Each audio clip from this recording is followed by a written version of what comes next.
with the help of the New York City Police Department, but not before damage was done to campus property. We learned from that experience, and we now have a zero tolerance policy against encampments. We've also hired more than 150 full-time security employees and contracted with an additional 250 security personnel. Our approach has shown results. This past spring, we applied our zero tolerance policy and worked with CUNY Public Safety to prevent an encampment at City College. Our student safety is and must remain a top priority, and we're committed to constant vigilance against anti-Semitism. Although I am proud of the progress that we have made, I know that we must never rest until every student on our campus is safe, feels safe, and can fully participate in student life. I hope to discuss in detail today during today's hearing the many efforts we can address its root causes. Thank you, and I look forward to your questions. Thank you. I recognize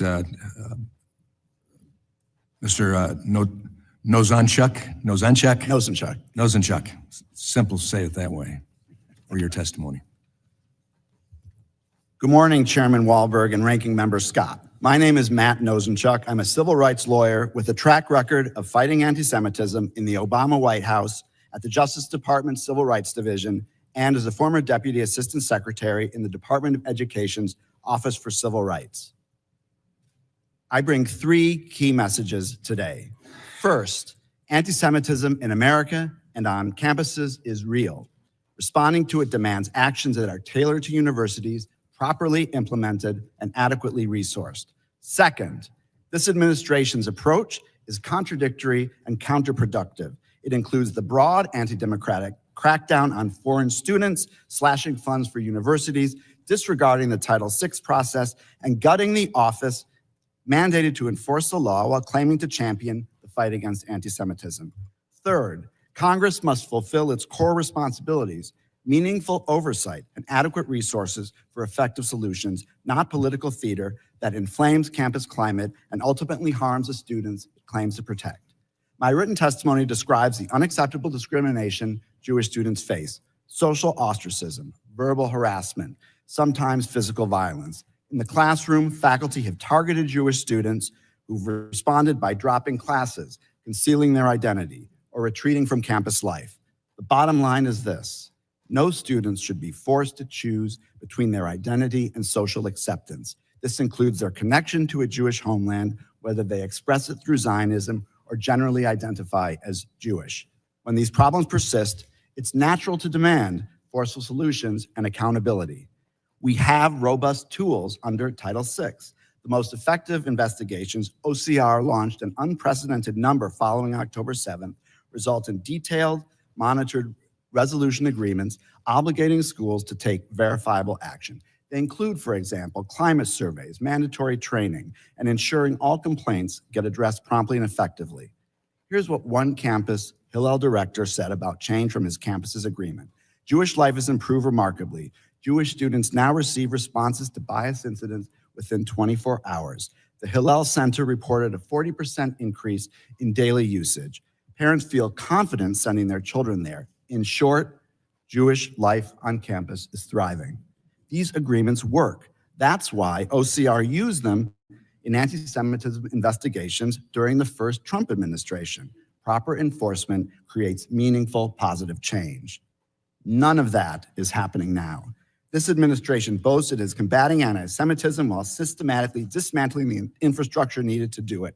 They've gutted OCR, the office with the expertise and mandate to enforce Title VI, closing most of its regional offices and cutting staff in half. Thorough investigations are impossible. OCR dismissed over 3,400 complaints in just 3 months, an unprecedented number suggesting students in harm's way are being ignored. The administration relies on press reports rather than actual complaints from harmed students, sending ultimatums styled as notices of violation, riddled with inaccuracies and political hyperbole. The current approach reminds me of the Wizard of Oz, projecting an intimidating, demanding, and illusory image of action. But here, the man behind the curtain cancels funds for civil rights enforcement and cancer research. Fighting anti-Semitism is actually the camel's nose under the tent for ideological assaults on universities that have undertaken extensive efforts to address the problem. Even the Wall Street Journal editorialized that the administration is overstepping its authority by imposing sweeping conditions on funds that weren't spelled out by Congress and shooting first and investigating later. An administration committed to strengthening enforcement against anti-Semitism invests in responsible offices and critical personnel. It doesn't shutter agencies and fire staff. Many leading Jewish community voices and a majority of American Jews reject the false choice between confronting anti-Semitism and upholding democracy. Our safety as Jews has always been tied to the rule of law and protection of rights for all. Anti-democratic actions taken in our name don't make Jews safer, they make us targets. Harming universities makes everyone less safe, including Jews. Congress has a choice: continue down this destructive path, gutting enforcement capacity Congress created and funded, or return to evidence-based solutions. Restore regional offices and OCR funding to at least $200 million. Every day we delay, Jewish students hurt unnecessarily, but every day offers an opportunity to choose effective action over ideological assaults. Support, don't weaken the institutions charged with protecting students. Thank you. I look forward to taking your questions. Thank you. I recognize now Dr. Lyons for your testimony. Good morning, Chairman Wahlberg, Ranking Member Scott, and members of the committee. I'm Rich Lyons, and I just finished my first year as Chancellor of UC Berkeley. Thank you for inviting me to discuss Berkeley's efforts to combat anti-Semitism and support our Jewish community. Berkeley unequivocally condemns anti-Semitism. Our commitment to our Jewish students, colleagues, and community is unwavering. Since well before the horrific terrorist attacks of October 7th, Berkeley has been partnering with our Jewish community to combat anti-Semitism and foster a vibrant Jewish life. I am the first to say we have more work to do. Berkeley, like our nation, has not been immune to the disturbing rise in anti-Semitism. And as a public university, we have a solemn obligation to protect our community from discrimination and harassment while also upholding the First Amendment right to free speech. After a year as Chancellor, I can confidently say that Berkeley is committed to meeting this challenge. We have adopted new initiatives these are designed to curb anti-Semitism by confronting the rise in hate directly.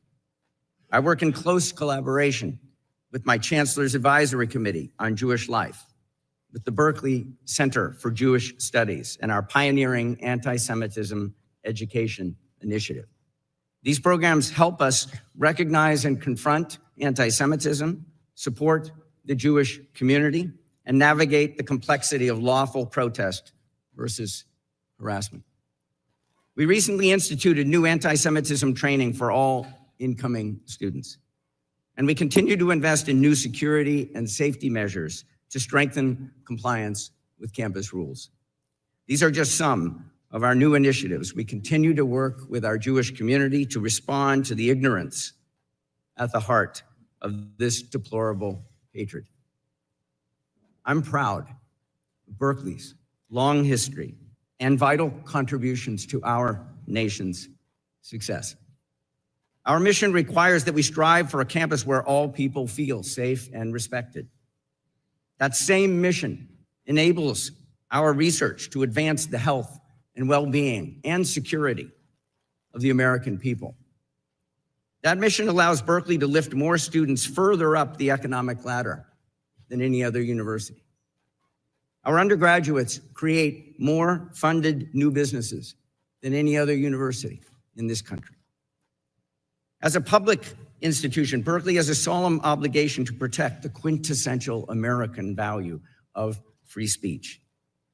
This obligation does not prevent us, let me repeat, does not prevent us from confronting harassment and discrimination in all its forms, including anti-Semitism. I look forward to answering any questions you may have. Thank you. Thank you to each of our witnesses. I'll question witnesses under the 5-minute rule. I'll recognize myself for 5 minutes. Let me ask the college and university leaders this first question. I'd like you to define Semitism or define anti-Semitism as understood by, in your case, Dr. Groves, Georgetown University in all its campuses. Thank you. We define anti-Semitism as hatred of the Jewish people and all of the behaviors that might be connected with such hatred. Thank you. Dr. Matos Rodriguez. Yes, thank you. What is CUNY's definition? Thank you. Anti-Semitism is hatred or prejudice against Jews or individuals who are perceived to be Jewish. Thank you. Dr. Lyons, similarly. Your microphone. I define anti-Semitism as hatred or discrimination against Jewish people. Okay. Thank you.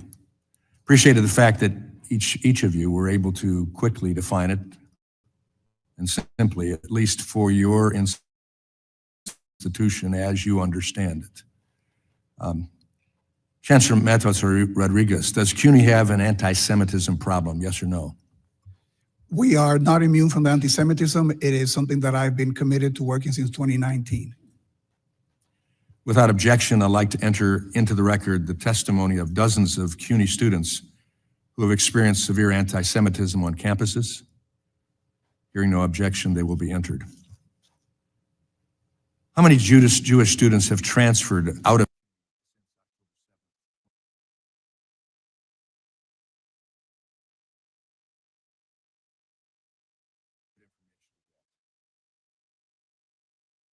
How many anti-Semitism complaints has CUNY received system-wide since October 7th? Have received in 2020.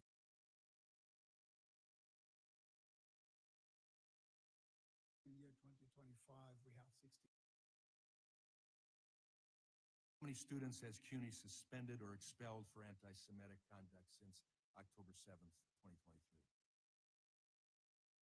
We have, over the last 2 years, disciplined 18 students for anti-Semitic conduct, and we have disciplined another 25 for inappropriate behavior in protests, demonstrations, or rallies. Thank you. Chancellor, you have referred to the IHRA definition of anti-Semitism as a vital resource. Does that mean university officials are employing this definition to determine what constitutes anti-Semitism across the CUNY system? Thank you for your question, and that is correct. And we've added in our training for all the individuals who participate in the investigations on our campuses, the ones who were hired in this year received new training which includes using the definition as stipulated by OCR, and is also part of refreshing courses that we have for all personnel in addition to public safety officers. Does CUNY have any anti-Semitic faculty? We have faculty that might conduct themselves in anti-Semitic behavior, and we have no tolerance for it, and we're clear about the expectations to follow all our rules and policies, and if any individual breaks those rules, they will be investigated and the appropriate disciplinary action will be taken if warranted. How many Zionist professors has CUNY hired since October 7th? We do not track the hiring of faculty in terms of ideology or things of that nature, so I wouldn't be able to tell you that information. But you're able to tell us that you had anti-Semitic professors. Well, that is based on some of the disciplining and behavior that we had in some of the campuses. So, without objection, I'd like to enter the record a complaint filed by Hunter College Jewish Studies Chair Leah Garrett against CUNY alleging a hostile workplace environment. Without objection, I hear none. That will be submitted.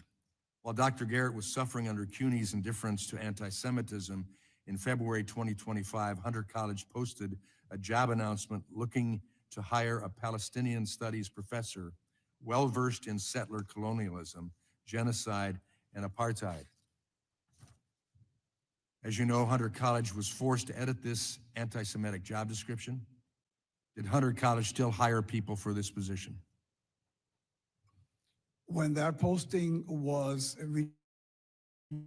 my attention, we made sure to tell to be modified, and that they needed also take steps to make sure that any postings in the future would not contain language like that. That hiring process is ongoing. That's an issue of great concern to us. We continue to hear rhetoric denouncing settler colonialism and Israeli genocide contribute to anti-Semitism in the college and CUNY specifically. My time has expired, and now I recognize the gentlelady from Oregon, Ms. Bonamici.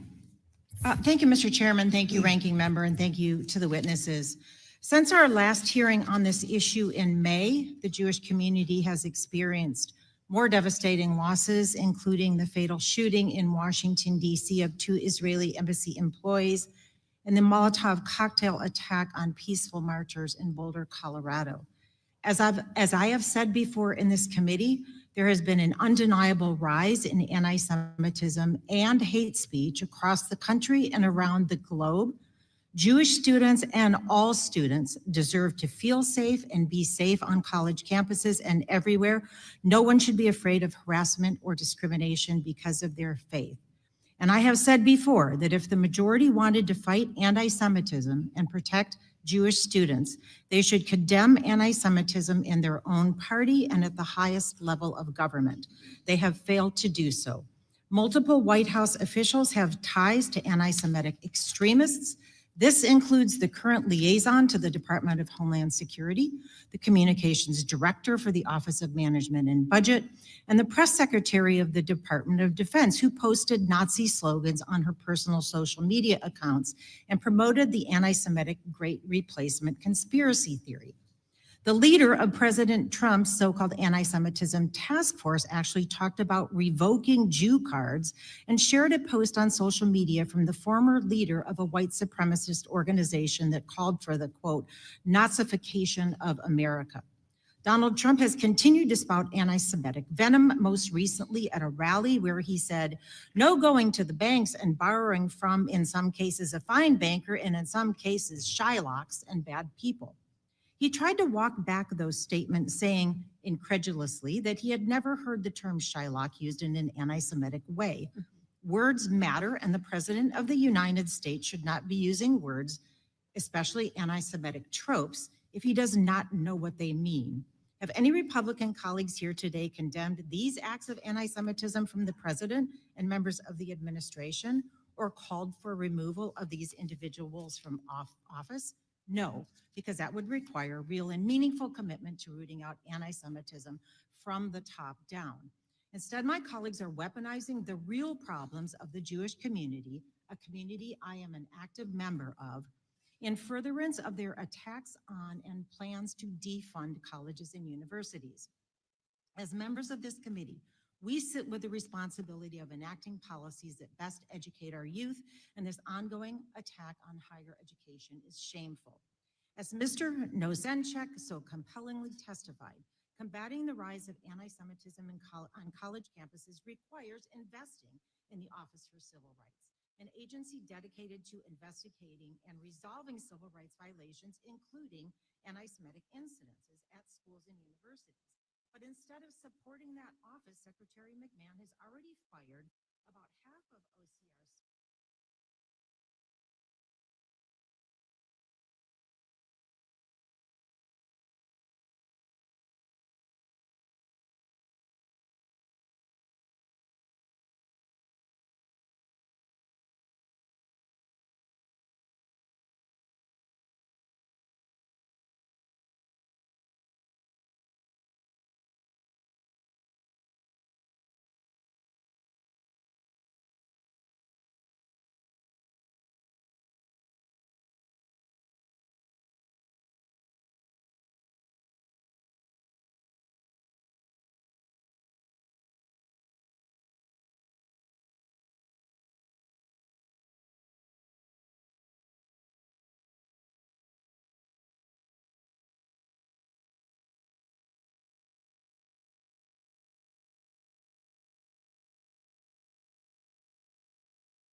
Additionally, instead of giving OCR the staff and resources they need to do the fact-based Title VI investigation, the Trump administration has actually withheld hundreds of millions of dollars from colleges and universities, apparently to punish for them rather than address anti-Semitism.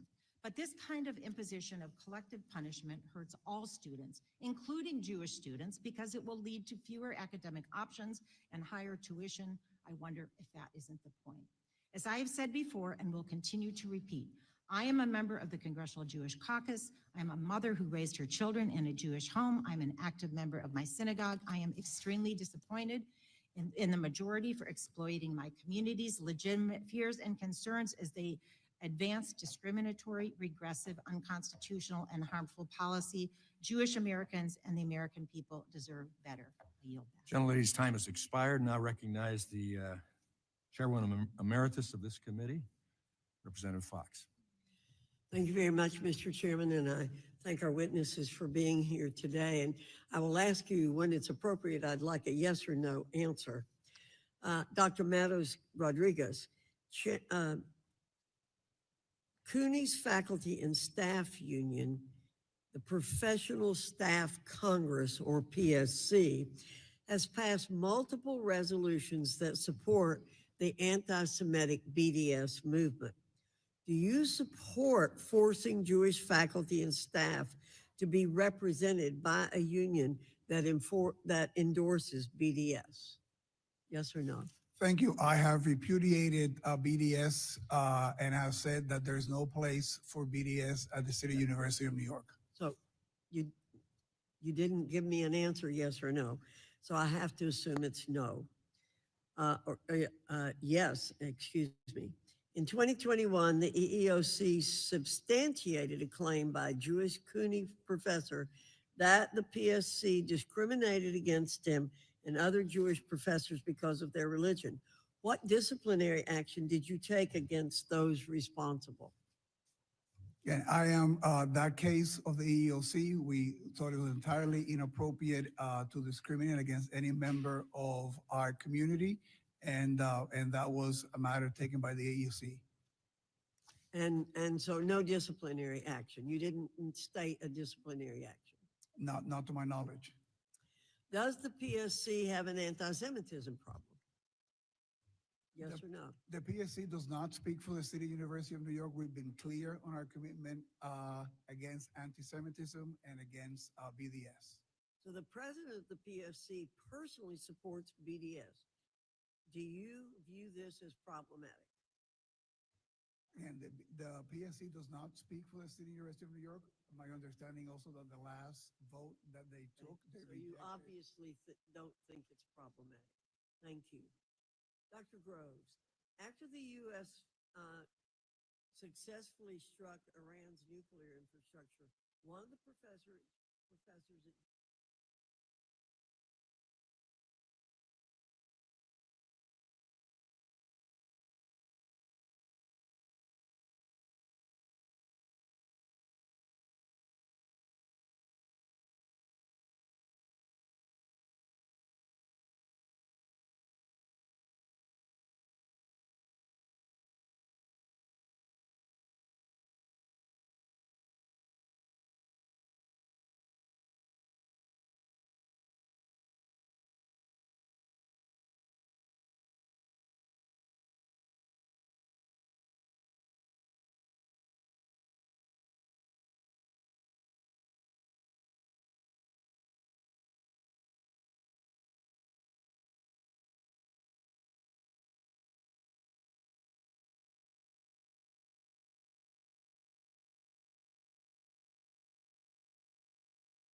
come to my attention, and I want to see if you're aware of it. Are you aware that in 2024, flyers designed to mimic eviction notices were placed on Jewish students' dormitory doors on your campus, falsely accusing Israel of genocide and ethnic cleansing?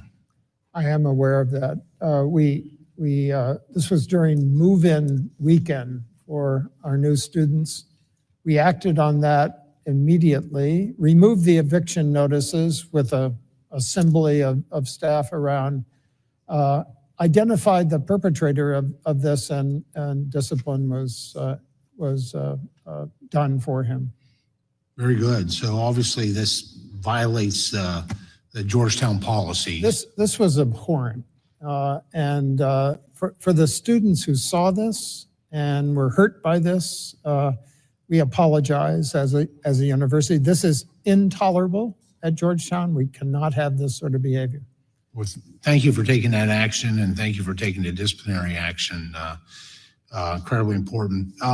Dr. Groves, does Georgetown employ any anti-Semitic faculty members or fellows? We have faculty that have the range of opinions on every issue facing humankind. We police carefully the behavior of our faculty in the classroom and their research activities.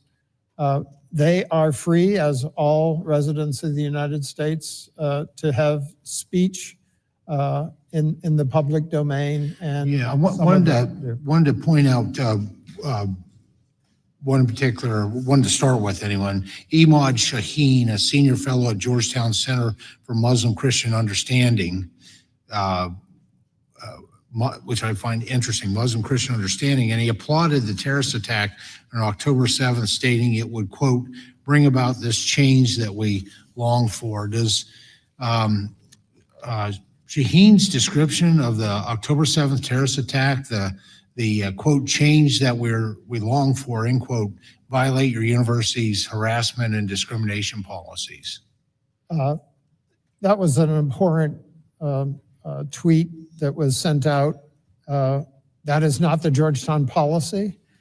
What we do in cases like that is to assure that the student welfare and the welfare of the GU community is protected through events like that. So the protection, did that include disciplinary action or an investigation into Imad Shaheen for his statement? We have, I can't cite that particular case, but I can assure you, Congressman, that we have dismissed faculty for anti-Semitic behavior on social media in the classroom, and also dismissed staff for the same behavior. Well, there's another one in a social media post. The associate director of the Bridge Initiative of Georgetown, Mubashra Tazamal, reposted a statement that said, Israel has been recreating Auschwitz in Gaza for 2 years. Do you believe it's appropriate for a Georgetown affiliated scholar to publicly endorse a statement comparing Israel actions in Gaza to the evil of Auschwitz? No, I reject those kinds of statements. That's not the policy of Georgetown. And I want everyone to know that to the extent that hurt Jewish students, Jewish faculty, Jewish staff at Georgetown, I apologize for that. But that's behavior covered under the First Amendment on social media that we don't intervene on. What we do intervene on quickly is behavior that affects our students in the classroom and research-related activities that involve students. So there's so this individual didn't face any disciplinary action or consequences? Not to my knowledge. Yeah, in a director position, no less. Dr. Rose, what message do you think the university's inaction sends to Jewish students on your campus? You know, we have a variety of ways to stay in touch with our Jewish community. Our Jewish Life office is a wonderful resource. We meet with our rabbi. We meet with Jewish students. We meet with Jewish faculty to keep a sense of the pulse of the culture. Dr. Rose, I appreciate it. My time is almost gone. If I may, just one more question. When hiring faculty, does Georgetown currently have a vetting process that includes screening for anti-Semitic content and a candidate's public record?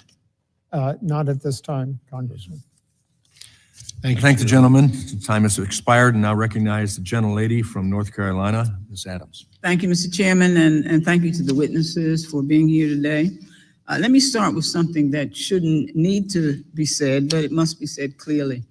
Anti-Semitism is real, it's rising, and it has no place on our campuses.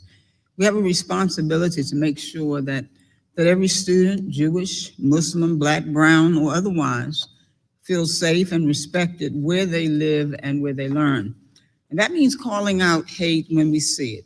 It also means upholding the civil rights protections that have long protected our students from discrimination. Now, I spent over 40 years as a professor, and what I know is this: classrooms are where we ask questions, where we challenge each other, and yes, sometimes where we disagree. But I'm concerned about what I see happening here, because instead of solving a problem, we're watching some try to use anti-Semitism as a reason to go after higher education. I've heard it in this committee that DEI is to blame, that foreign scholars are a threat, that faculty ought to be punished for their views. But I'll tell you, we don't need political scorecards. We need real solutions, and that means following the law. It means fully funding the Office of Civil Rights, not hollowing it out. And let's not forget, as we sit here today, holding this hearing, the Department of Education is withholding more than $6 billion in congressionally mandated funding from our K-12 schools. That's money for students, for teachers, after-school programs, and for communities already stretched thin. So my question, Chancellor Lyons, thank you for being here. Your institution has a long history with student protests, some of it deeply troubling, and some of it a reflection of the moment that we're in. But I want to ask you something else. How does your institution protect academic freedom while also keeping students safe? And what does it say? What does it say about your values when those freedoms are tested? Thank you for the question. You're describing what is a very complex set of questions. The freedom to discover, the freedom to learn, the freedom to teach, these are fundamental freedoms. And so when we talk about academic freedom, let's just be clear that those are the fundamental freedoms that we protect. And at the same time, we have this obligation toward free speech. Does it frustrate us as presidents? I'll speak for myself. This is frustrating. People say, well, just drive down the middle of the road. This is a very complex road to drive down. And so we are constantly making judgments around how do we keep people safe and supported, and also how do we make sure that we are protecting free speech and the marketplace for ideas. Thank you, sir. Let me move on. Chancellor Matos,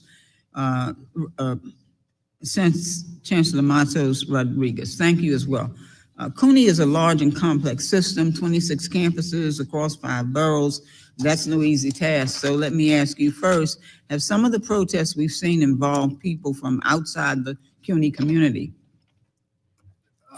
Absolutely appreciate the nuance. Our campuses are the city of New York. So in many cases, some of the events that occur are really occurring in the streets of New York City that are contingent to our campuses. So that presents So you can give me a yes or no? Yes. Okay, thank you. Second, how is CUNY working across New York's diverse neighborhoods to confront anti-Semitism in a way that includes everyone? Thank you. Since I mentioned, I've been committed to this since I became chancellor in 2019. I had learned as president of Queens College that you needed to bring people together. We had at Queens College the largest Muslim and Jewish populations of our campuses at CUNY, and I learned the value of bringing people together. So I have a Jewish advisory committee on Jewish life that I brought together in 2023 to listen to the members of the community to get their feedback and Okay. get answers. Thank you so much. Let me ask you one final thing. We've heard concerns from faculty who were recently not reappointed despite having full enrolled classes scheduled for the fall. And I understand that those matters may be going through a formal process. I know you may not be able to speak to individual cases, but as a former professor myself and a department chair, somebody who believes deeply in transparency and fairness, I want to ask you, would you be willing to follow up with my office and provide more information on the policies and procedures that guide faculty appointments and reappointments at CUNY?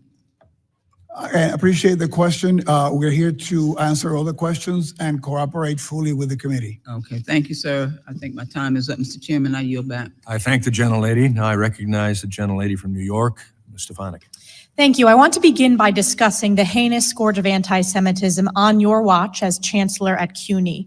You are aware at Baruch, Jewish freshmen were welcomed with heinous anti-Semitic taunts about the hostages killed by Hamas. Quote, "Where's Hirsch, you ugly expletive, expletive?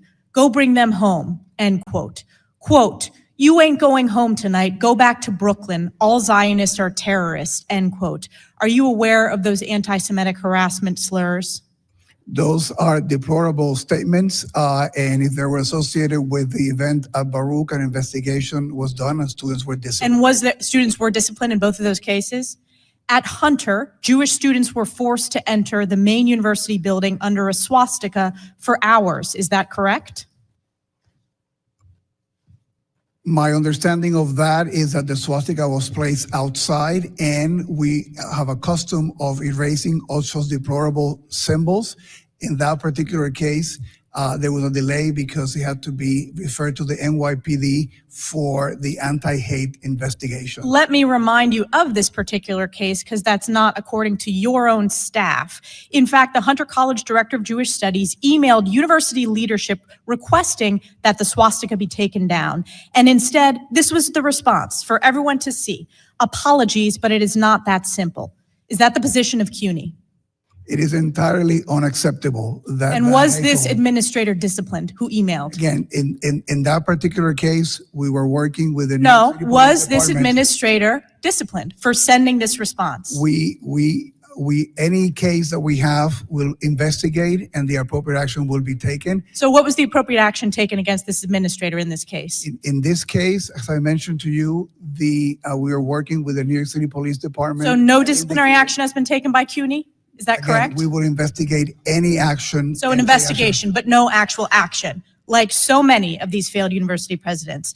But it's not just this case. You talked about how you focused on this since 2019. But let me remind you, in 2021, you hired Abdi Allah as CUNY's Chief Diversity Officer, and this role includes overseeing anti-Semitism complaints and initiatives. Were you aware at that time that this senior administrator you hired was previously employed by CARE, the Council on American Islamic Relations? Gentlelady will suspend.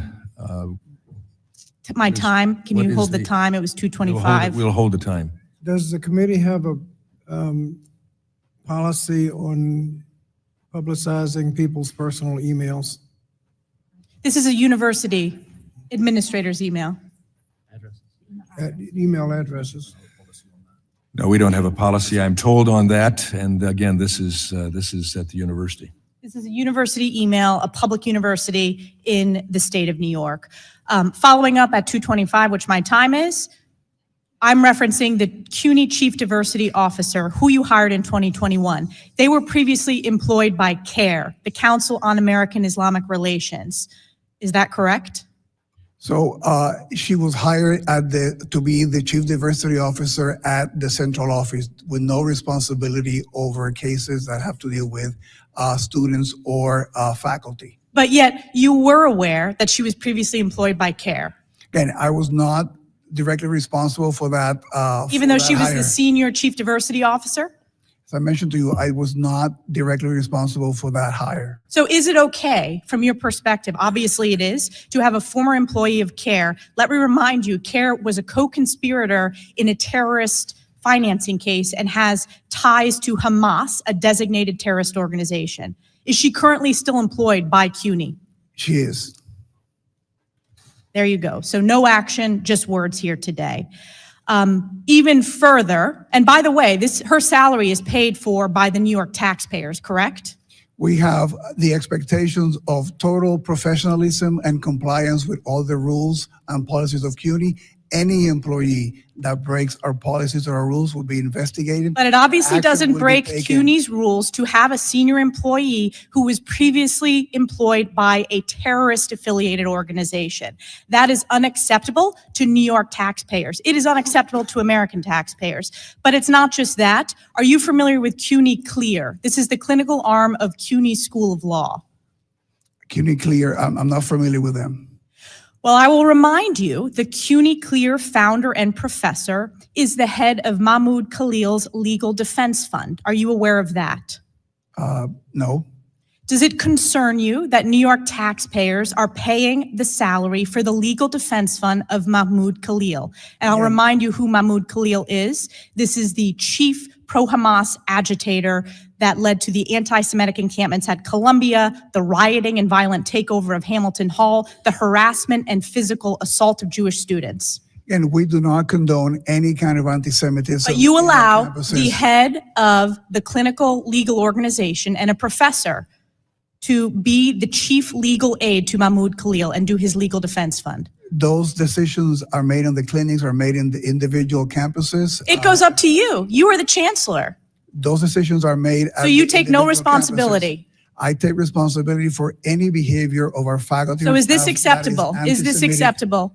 Any behavior that is anti-Semitic. Is and this in violation acceptable of our that the rules. legal defense fund for Mahmoud Khalil is the head of CUNY Clear? That's acceptable under your watch. We do have no tolerance for anti-Semitism on our campuses, and we've been very So will clear. this person be fired?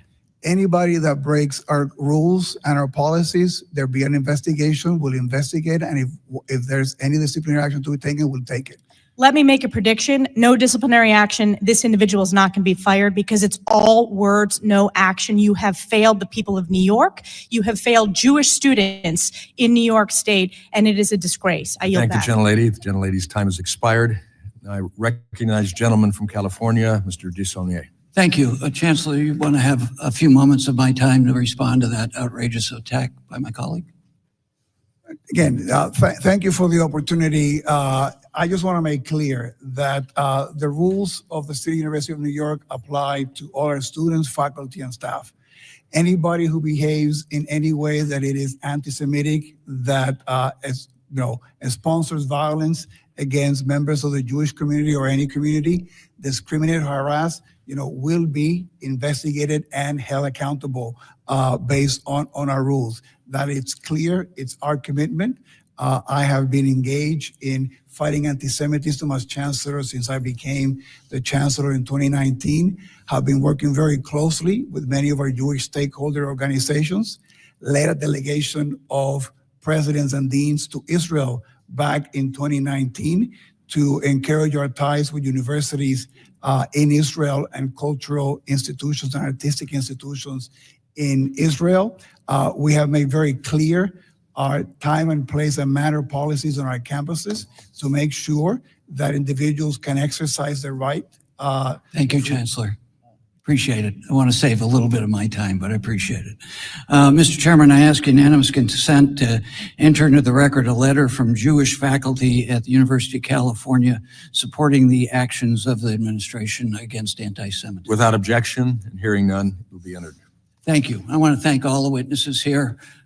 Dr. Rose, I want to start with you as a proud alumni of a Jesuit education where they taught us to service to others and lifelong learning. So thank you for your presentation. And you have an example of that Jesuit education with former member Moran, who's a proud graduate like myself of the College of the Holy Cross sitting behind you. Chancellor Lyons, it's always delightful to see you. I don't have the honor of representing the campus itself, but I like to say that I can look down on your campus from Grizzly Peak on my side of the district. I want to, first of all, mention that you are from the Haas School of Business, one of the best business schools in the country, hardly a hotbed of anything but excellence. So you as the dean of that school, it's sort of the stereotypes that we get into. It's a very big school with a lot of great programs. It's also can be proud of the fact that out of the University of California, Berkeley, there have been 59 Nobel laureates between alumni and faculty. I would also add, as a friend of the current rugby coach, it's also the home of 29 rugby championships. But could you talk about some of the things you've already mentioned that you've done, elaborate to any degree you'd like, about your involvement and your predecessors in trying to balance the First Amendment rights as a public university, the best public university in the country and arguably the best in the world, against hate and violence and anti-Semitism, which is no small feat? Well, thank you. I think a place to start is around what are so-called time, place, and manner rules.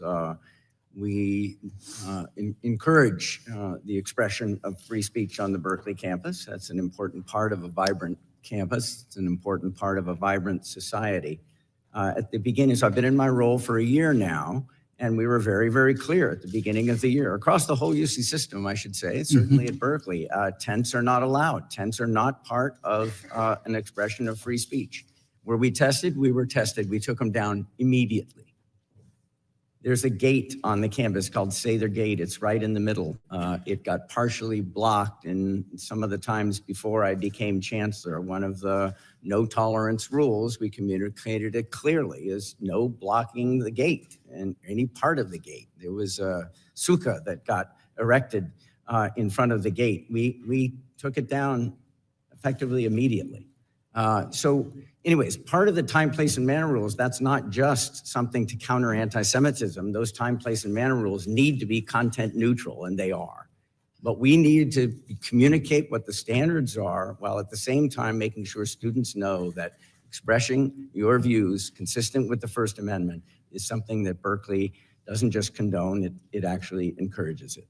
And consistent with a letter from the faculty that I am submitting, how have the various communities responded to that? Well, thank you. I'm particularly heartened by that faculty letter. They did not need to do that. There were over 80 of them. These are our Jewish faculty who are saying, not that Berkeley is perfect. As I said in my opening statement, we have some getting better to do, and we're going to do it. But the idea that we made a lot of progress over the last year, and they are with us and with me, is heartening, and they like what they say. We've made a lot of changes, not just around time, place, and manner. We're connecting with the Jewish community and Jewish leadership in new ways. We have changed our education and training initiatives. We have a new course called Openness to Opposing Views that we plan to roll out as much as possible to incoming students. So there are many fronts. Appreciate that. The gentleman's time has expired. I recognize the gentleman from Georgia, Mr. Allen. Thank you, Mr. Chairman, and I want to thank all of you for being here today and testifying. Growing up,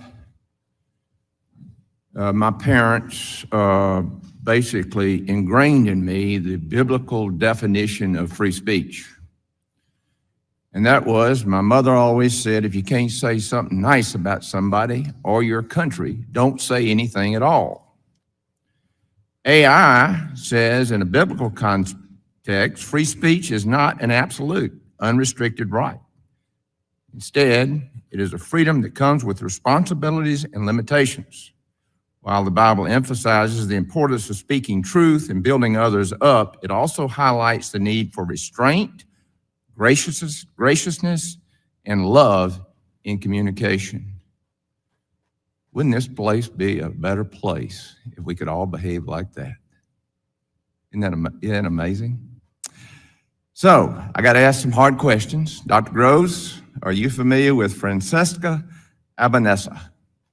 Yes, I am. In 2014, Albanese wrote, America and Europe, one of them subjugated by the Jewish lobby and the other by the sense of guilt about the Holocaust. When did Georgetown bring Albanese on as an affiliated scholar?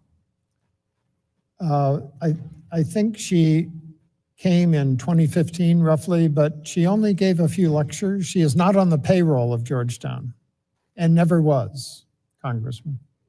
Was Georgetown aware of Albanese's anti-Semitic statements at that time? Not to my knowledge. That's the first I've heard of that statement. In the decades since, Albanese has continued to endorse terrorism and spread anti-Semitism. In that time, did Georgetown consider terminating its relationship with Albanese? I don't know the answer to that. Happy to follow up on whether that was a consideration, but she is not at Georgetown. She is not on the payroll, and she's not present on campus. Last week, the Trump administration sanctioned Albanese over her long track record of supporting terrorism and perpetrating anti-Semitism. Is Albanese still an affiliated scholar of Georgetown? She is still listed as an affiliate, but she's not present on campus nor participating in the center. And let me tell you the problem we have here is, like I said, the way I was brought up, you have accountability, okay? In other words, you got to have guardrails. And if you get outside of those guardrails, you do something about it. You don't let this stuff linger on because it just rots. And that's the problem we all, I think, have up here is, for crying out loud, you got to get rid of these people that are perpetrating this hate.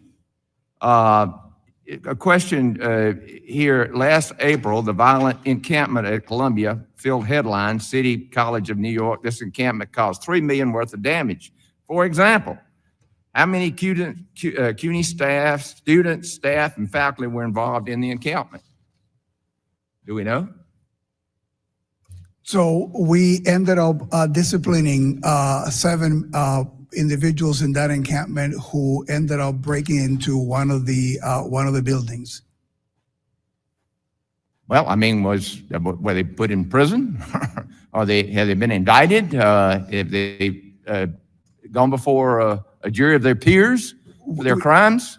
We collaborated with the district attorney in those cases, and there were 7 individuals who were disciplined. I cannot comment on the individual discipline, but what I can tell you also, we have a zero tolerance policy on encampment. Some of the lessons learned in that encampment have guided our work after that, and that we've been successful in making sure that we have had no other encampments in our campuses as a result of that experience. Well, all I can tell you, things have changed a lot since I was in college.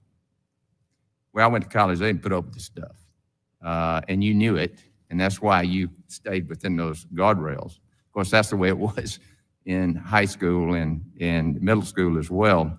How many students have been suspended or expelled this year that because of this violence and vandalism? How many students have been expelled? Because of the encampment, right? Mm-hmm. We had 3 students of the 7 that were disciplined as a result of the. How about faculty? Encampment. There were 4. When you say discipline, what does that mean? I cannot comment on the individual cases. Discipline goes from reprimands, training, suspension, or termination, and we have terminated individuals in the faculty and staff for violating our policies on anti-Semitism. Well, the great thing about this country is you have the right to prove that you're innocent, but if you're guilty, you know what? You get fired. Okay? The gentleman's time has expired. I now recognize the gentleman from New York, Mr. Mannion. Thank you, Mr. Chairman. Thank you to all the witnesses for being here today. The rise in anti-Semitism across the United States is profoundly troubling. We simply must do more to respond to these actions and ensure our Jewish neighbors and communities can live free from harassment, intimidation, and violence. We all must stand together to reject any targeted hatred or bigotry against any group due to their religion, ethnicity, or other demographic. But as we hold this hearing, let's be clear about the problem that we're facing. Anti-Semitism is not limited to just college campuses. It has spread rampantly in our communities, our online platforms, and our politics. Yet the majority of this committee are set on repeatedly singling out higher education and attacking university presidents and labor unions that represent their faculty while refusing to pursue serious, comprehensive solutions. In fact, they've supported this administration's moves to gut the Office of Civil Rights at the Department of Education, cancel grants for hate crime prevention, and openly has embraced individuals with known records of offensive, conspiratorial, hateful rhetoric. I call on my colleagues on the other side of the aisle to hold those in their own party accountable and approach this issue in a more thoughtful manner. Chancellor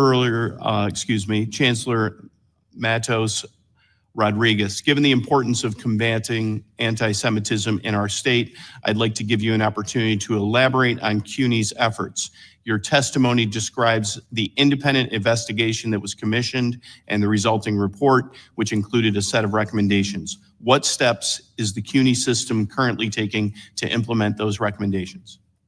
Appreciate the question, and those are the recommendations from the Littman report, which we collaborated fully when the judge was conducting it, and we have embraced the recommendations that came from the judge and his team. One of the main ones was indicating that a decentralized structure made the follow through in the cases of discrimination and the investigations not as responsive as they should be, something that we knew that was a challenge, and we have been advancing our work in that area. So I created a center. Now all the complaints around discrimination, harassment are handled by one single center, which works on the training of all the individuals conducting the investigation. So we have more timely investigations. We're more responsive to that work. We also had a lot of critiques, valid critiques, to a portal that we created to centralize some of that before. And now we have procured a state-of-the-art system to manage all those cases so that we can be more responsive to the individuals who submit the claims, and they can be informed, so we can have better data to be more transparent to all the stakeholders that hold us accountable, and to manage those cases more effectively, and to have best practices all across the system replicated. So that's one of the recommendations from the Littman report that we have embraced.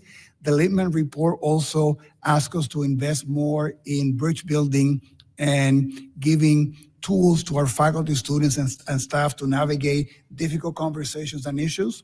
We launched the Constructive Dialogue Initiative. Actually, we have half of the campuses in training today at the central office. I would have been participating there had I been on the campus. And this is to give faculty, students, and staff tools to be able to have difficult conversations.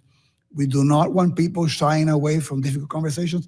They need to do it civilly, they need to do it respectfully, and they have to do it following the rules. So those are some of the investments that we've made as a result of the judge's recommendations. Yes, and you have communicated the progress in certain ways. Can you elaborate on how you've articulated that progress to students, faculty, and the broader community? So we've been engaged in communicating the work that we have done. I've indicated before that I have a Jewish Advisory Life Committee that has been both a resource to us of listening to what the community thinks we should be doing, but also as a way for us to convey some of the work that we have been doing in this arena. And we remain committed to this work with many of our Jewish stakeholder partners.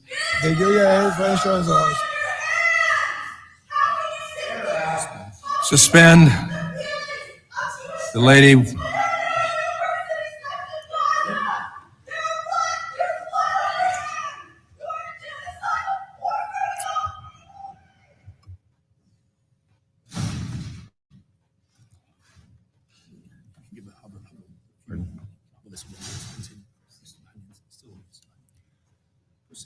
Mr. Mannion, you may proceed. Thank you. Chancellor, go ahead. Thank you. I was going to mention one of the great joys of being the chancellor of CUNY is that we provide about a third of the new teachers that go to the public schools in New York every year. We have a partnership in a pilot with the UAA Federation of a training for all our students who are going to go to teach in managing difficult conversations, in anti-hate, in anti-Semitism, so that the teachers that are going to the New York City public schools are better equipped to be handling some of these issues. So we are deeply engaged in this work, and it's our commitment that we continue to do so. Thank you, Chancellor. Thank you, Mr. Chair. Gentleman's time has expired, and I recognize the Vice Chairman of this committee, the gentleman from Utah, Mr. Owens. Thank you so much, Mr. Chairman.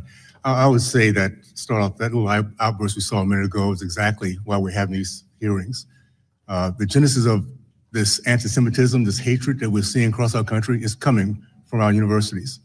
They come there with their tails wagging, ready to go out and build their dreams. They leave hating our country, hating each other, and anti-Semitism is flourishing because of it. This has been going on way too long, and we're going to have as many hearings as we have to dig this cancer out of our system. Our kids need to be leaving here knowing how to talk to each other, respect each other, and not having that kind of stuff we just had a minute ago. By the way, I don't doubt we might have some more before this is all over with. That's how they think they can get their message through. We're going to have as many oversight meetings we have to eradicate this evil of discrimination that we see on college campuses. We have a dual mission here with this committee, to be the voice of Jewish students who pay good money, $70,000 per year, to be harassed, to be hated, and to be disrespected. The message very simply to college leaders is very simply this: either eradicate this cancer or there will be consequences. This is coming from top down, not bottom up. We're gonna make sure we change that.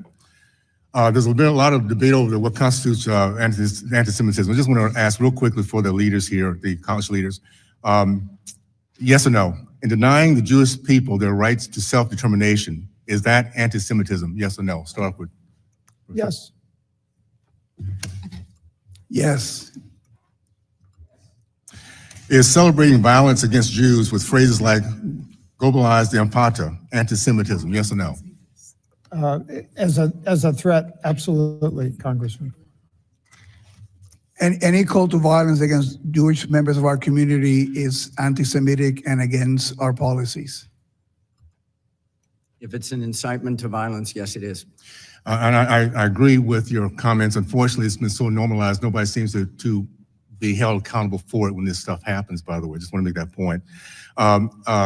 Dr. Groves, are you familiar with Hamad El-Kurd, right?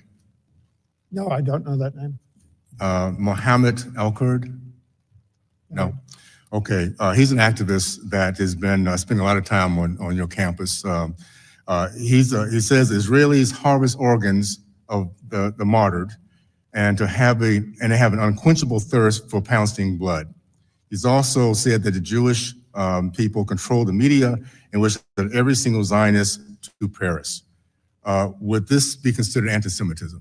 Absolutely, Congressman. He's also stated that Hamas had good political reasons for taking hostages and captives and were well treated. Now, this is after 250 innocent men and women and children were taken hostages, women raped, and children killed by Hamas. Would you consider good political reasons as agreement with what he would just said about Hamas? No, I find that abhorrent. Okay, would you agree that that's pure evil for what they did and for those who support what they did? We abhorred that attack and made the first statement on Okay, on can you October 8th. agree? Can you agree with me that it's pure Absolutely. evil? Yes. Okay. This same person, back in Georgetown, October 23rd, the same month of the massacre, El-Kurd described Hamas as the liberation movement and that the October 7th attack was a resistance tactic after 1,200 people have been massacred.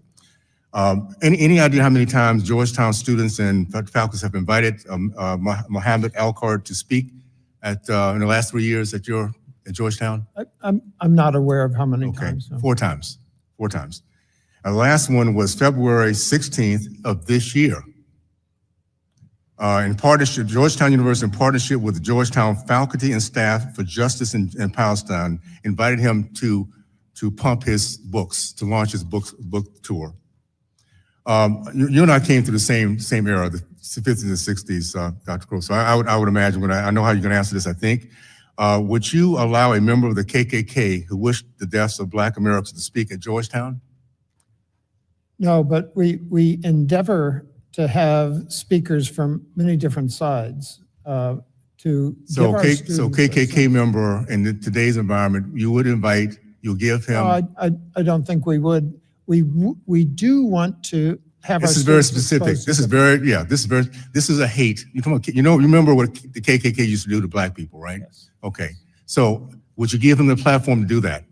No, I don't believe so. Okay, well, to that point, if Georgetown would prevent white KKK bigots on the campus, why would the university, would disallow it? Why would the university allow by faculty or students to invite Palestinian anti-Semitic bigots? Because that's what this guy is. I'm about to run out of time. I just want to say this. You have, your time has expired. Yes, okay. It's time to get this together, and I'm glad. Thank you, Mr. Chairman, for doing what we're doing right now. Appreciate it. I thank the Goodbye. gentleman. I now recognize the gentlelady from Pennsylvania, Ms. Lee. Thank you, Mr. Chairman. Like others, I've expressed my concern that despite 9 hearings on anti-Semitism since I've joined Congress, that we've yet to have a single hearing on any of the other very pervasive forms of hatred that's rising in our country right now. Anti-Blackness, of course, which remains foundational, anti-Muslim hate, which is approaching levels unseen since 9/11.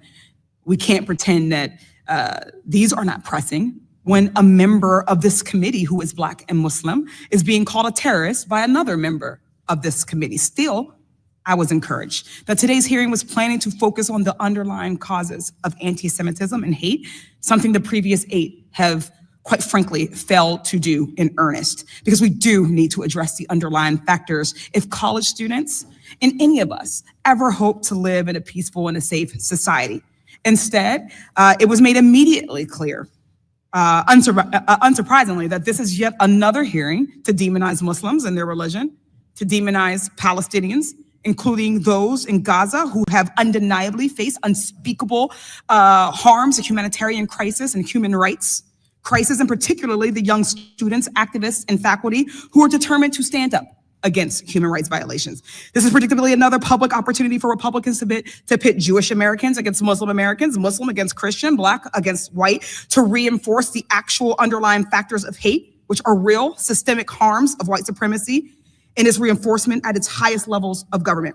One glaring example is the administration's selective misinterpretation of the weaponization of the civil rights laws. Mr. Nosenchuk, in your testimony, you discussed how the Trump administration is imposing draconian penalties that are completely divorced from supporting Jewish students or addressing anti-Semitism.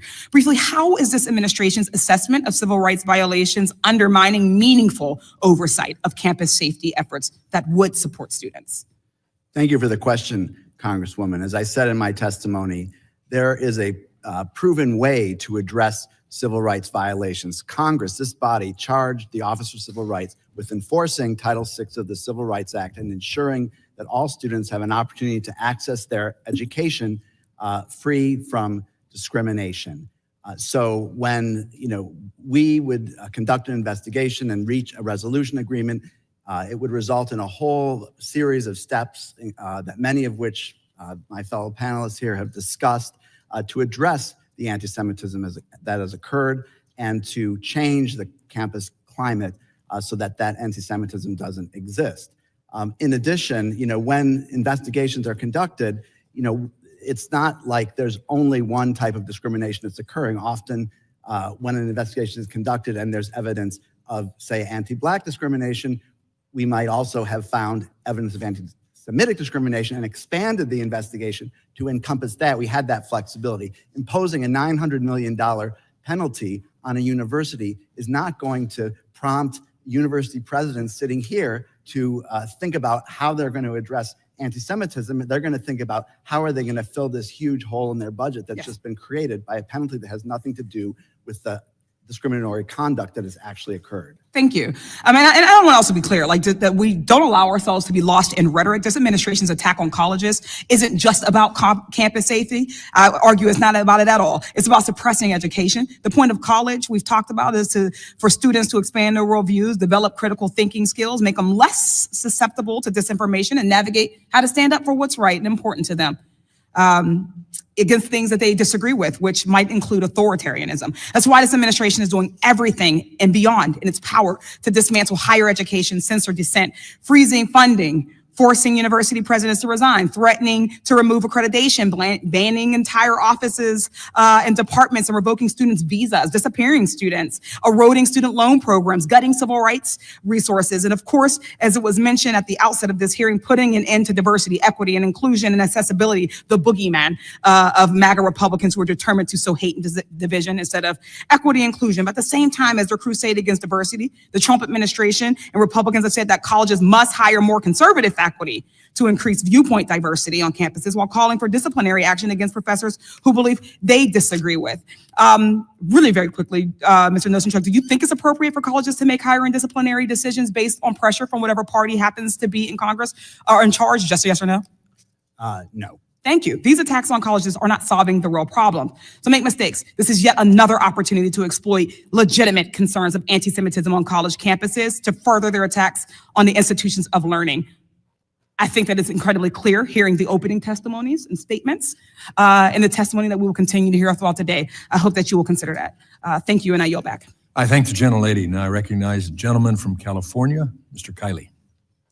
Good morning, Chancellor Lyons. Thanks very much for being here. I want to say from the outset, I know you've only been Chancellor for a year, so I just want to ask a few questions, not for the purpose of assigning blame, but for getting a better understanding of the expectations that members of the Berkeley community can have going forward. And I also want to say at the outset that while I think Berkeley's reputation as being kind of a cartoonishly leftist institution is well earned in some ways, in other ways it is an enormously important institution for our country that does tremendously beneficial research, continues to do so, and provides tremendous opportunities to students across all of its campuses. So I want that to be acknowledged as an important part of the story as well. But let's just start with a simple question. Why do you believe anti-Semitism is so pervasive at Berkeley?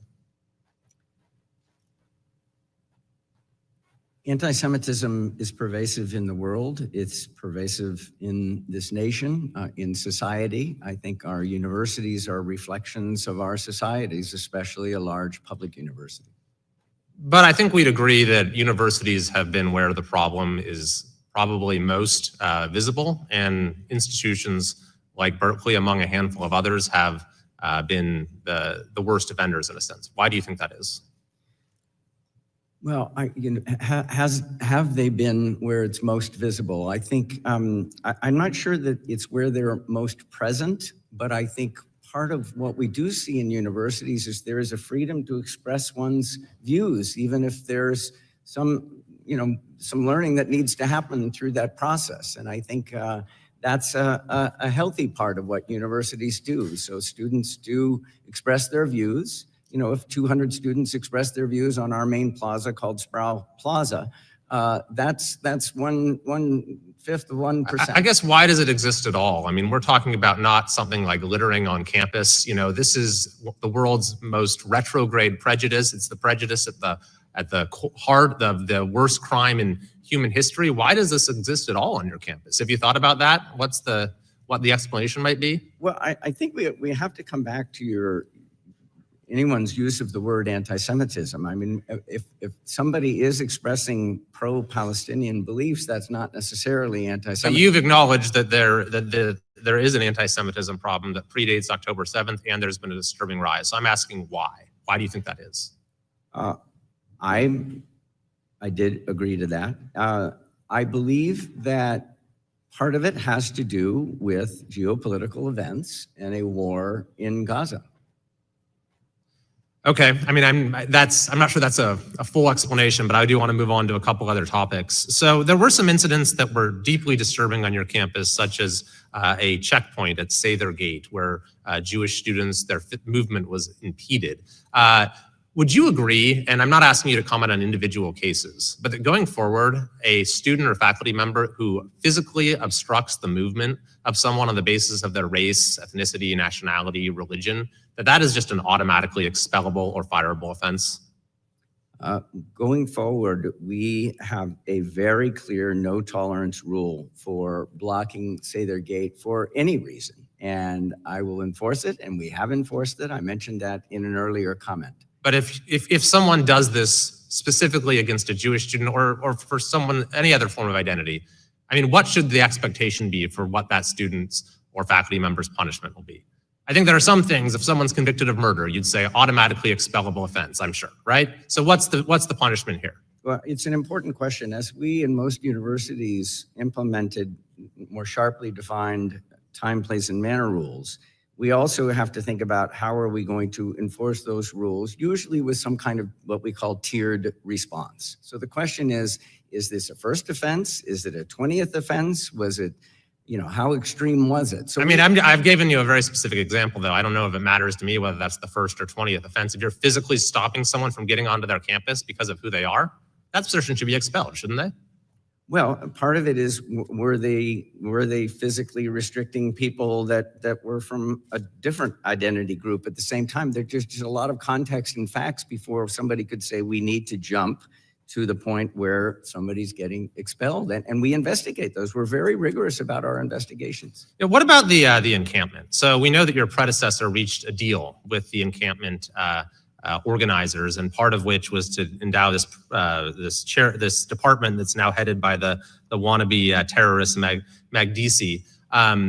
Would you agree going forward that it's not appropriate to make policy changes in response to demands made by those who are in the process of violating campus rules?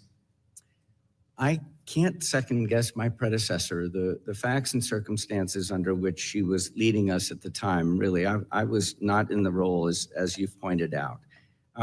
Going forward, I can speak to that, and that's why you invited me here. And going forward, we, for example, there are certain things that we talk to students about all the time. They make demands. Let's leave ourselves beyond the anti-Semitism question. Is like, do we discuss improving the campus with students? The gentleman's time has expired. We need I'm to. sorry, we My have to time move has on. expired. I think that the issue with the encampment was that it clearly violated campus policies, but that was rewarded by the then chancellor by acceding to their demands. And I would hope that that is not going to be the approach taken by Berkeley going forward. I thank the gentleman, and I recognize the gentlelady from Arizona, Ms. Ansari. Thank you, Mr. Chair. Thank you to all the witnesses for being here today. Anti-Semitism has undoubtedly been on the rise for years. As we all know, although Jews constitute only 2% of the US population, anti-Semitic attacks account for 15% of all hate crimes and almost 70% of all religion-based hate crimes in the country. In the current climate, almost 50% of Jewish college students report feeling uncomfortable, unwelcome, or unsafe on campus because they are Jewish. That is unacceptable. Particularly on college campuses, we've heard concerns about faculty members using rhetoric that at times crosses the line into anti-Semitism and creates hostile environments for Jewish students. And while we are holding hearings to combat anti-Semitism on campuses, the very office in the Department of Education that works to protect Jewish students, the Office for Civil Rights, has been attacked, undermined, and cut by the Trump administration. This office works to protect individuals based on race, color or national origin, sex, age, religion, and disability. And I would be remiss if I didn't mention that in addition to the sharp rise in anti-Semitism, data shows a very clear rise in Islamophobia as well, especially in recent months, a rise in anti-Asian hate, persistently high rates of bias-motivated crimes against Black communities, and FBI data also shows prejudice against sexual orientation, gender identity, and disability bias. And just yesterday, the Trump administration and the Trump-appointed Supreme Court affirmed his plan to dismantle the Department of Education and fire nearly 1,400 employees, 1/3 of their workforce. Mr. Nosenchuk, what effect will the decimation of the Department of Education, and especially this Office of Civil Rights, have on efforts to combat college anti-Semitism? Thank you for that question, Congresswoman. It is the job of the Office for Civil Rights to enforce civil rights laws and keep students safe. If there aren't the investigators and the resources to do the job, who is going to be going on to these campuses in response to complaints when instances of anti-discrimination occur to protect these students? I'm trying to think of another instance where there's a policy preference that says we need to prioritize this particular policy objective, and now we're going to gut the office charged with the responsibility to do the work. And since mass layoffs earlier this year, has the pace of investigation and resolution become faster or slower? My understanding is it's become slower, and that one approach that's been taken is just to dismiss wholesale a whole host of complaints, some unprecedented number within a 3-month period. So on that note, if you could clarify, do you know how many civil rights cases have been dismissed by the Trump administration and how that may compare to prior administrations? Well, I do know that there was this about 3,400 that were dismissed within a 3-month period from March through June, as that outpaced any rate of dismissal before. The way in which OCR operated when I worked there is every complaint that was filed that stated claim that which was within the jurisdiction of OCR was opened for investigation. Doesn't mean that it necessarily resulted in a resolution agreement, but it was open for investigation because the belief was that every student who has a complaint needs to be heard and their complaint examined to determine whether there has been discrimination that rises to the level of harassment or hostile environment under Title VI, and what the university that is accountable for protecting that student's civil rights is doing about it. Thank you so much. This year, in addition, the Trump administration shuttered 7 out of 12 civil rights enforcement offices, including the offices in New York City and San Francisco, 2 of the regions that are obviously represented on this panel today. Those offices were in the middle of handling over 6,000 cases. Mr. Nosenchuk, what role did these offices play in combating anti-Semitism under your tenure at the Office of Civil Rights?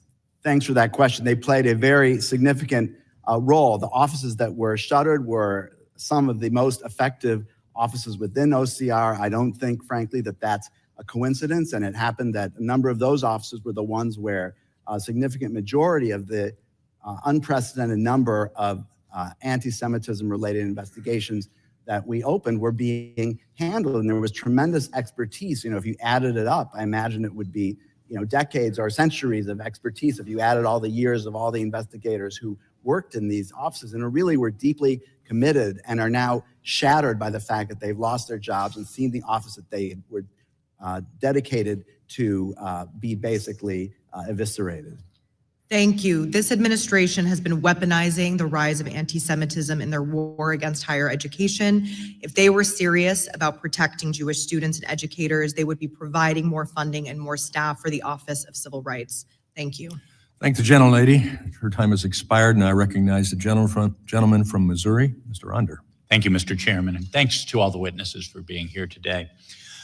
Chancellor Lyons, the UAW represents 48,000 academic workers in the University of California system. How many on the Berkeley campus are you aware? I don't have that. Yes, it does, number. right. Yeah. Well, the UAW has endorsed encampments that feature imagery supporting terrorism, has led student sessions on how to agitate on campus. Union leaders have even come to campus participating in anti-Semitic chants.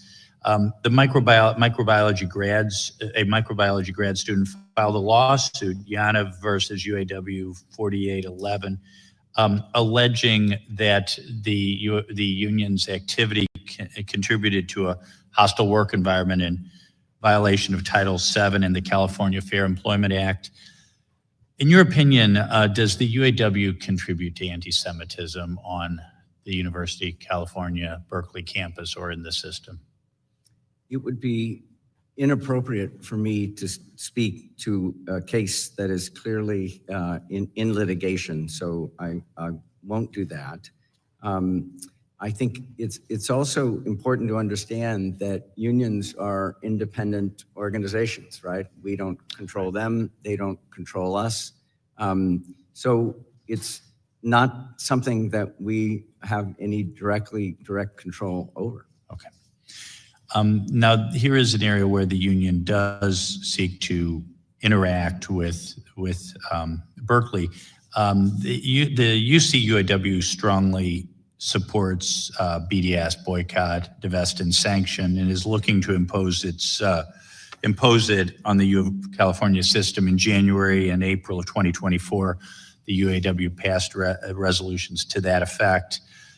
If in the next round of collective bargaining, the UAW demanded a provision that implements BDS, would you counsel for agreeing to such a provision or oppose it?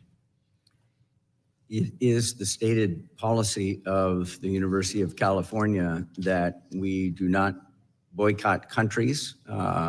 We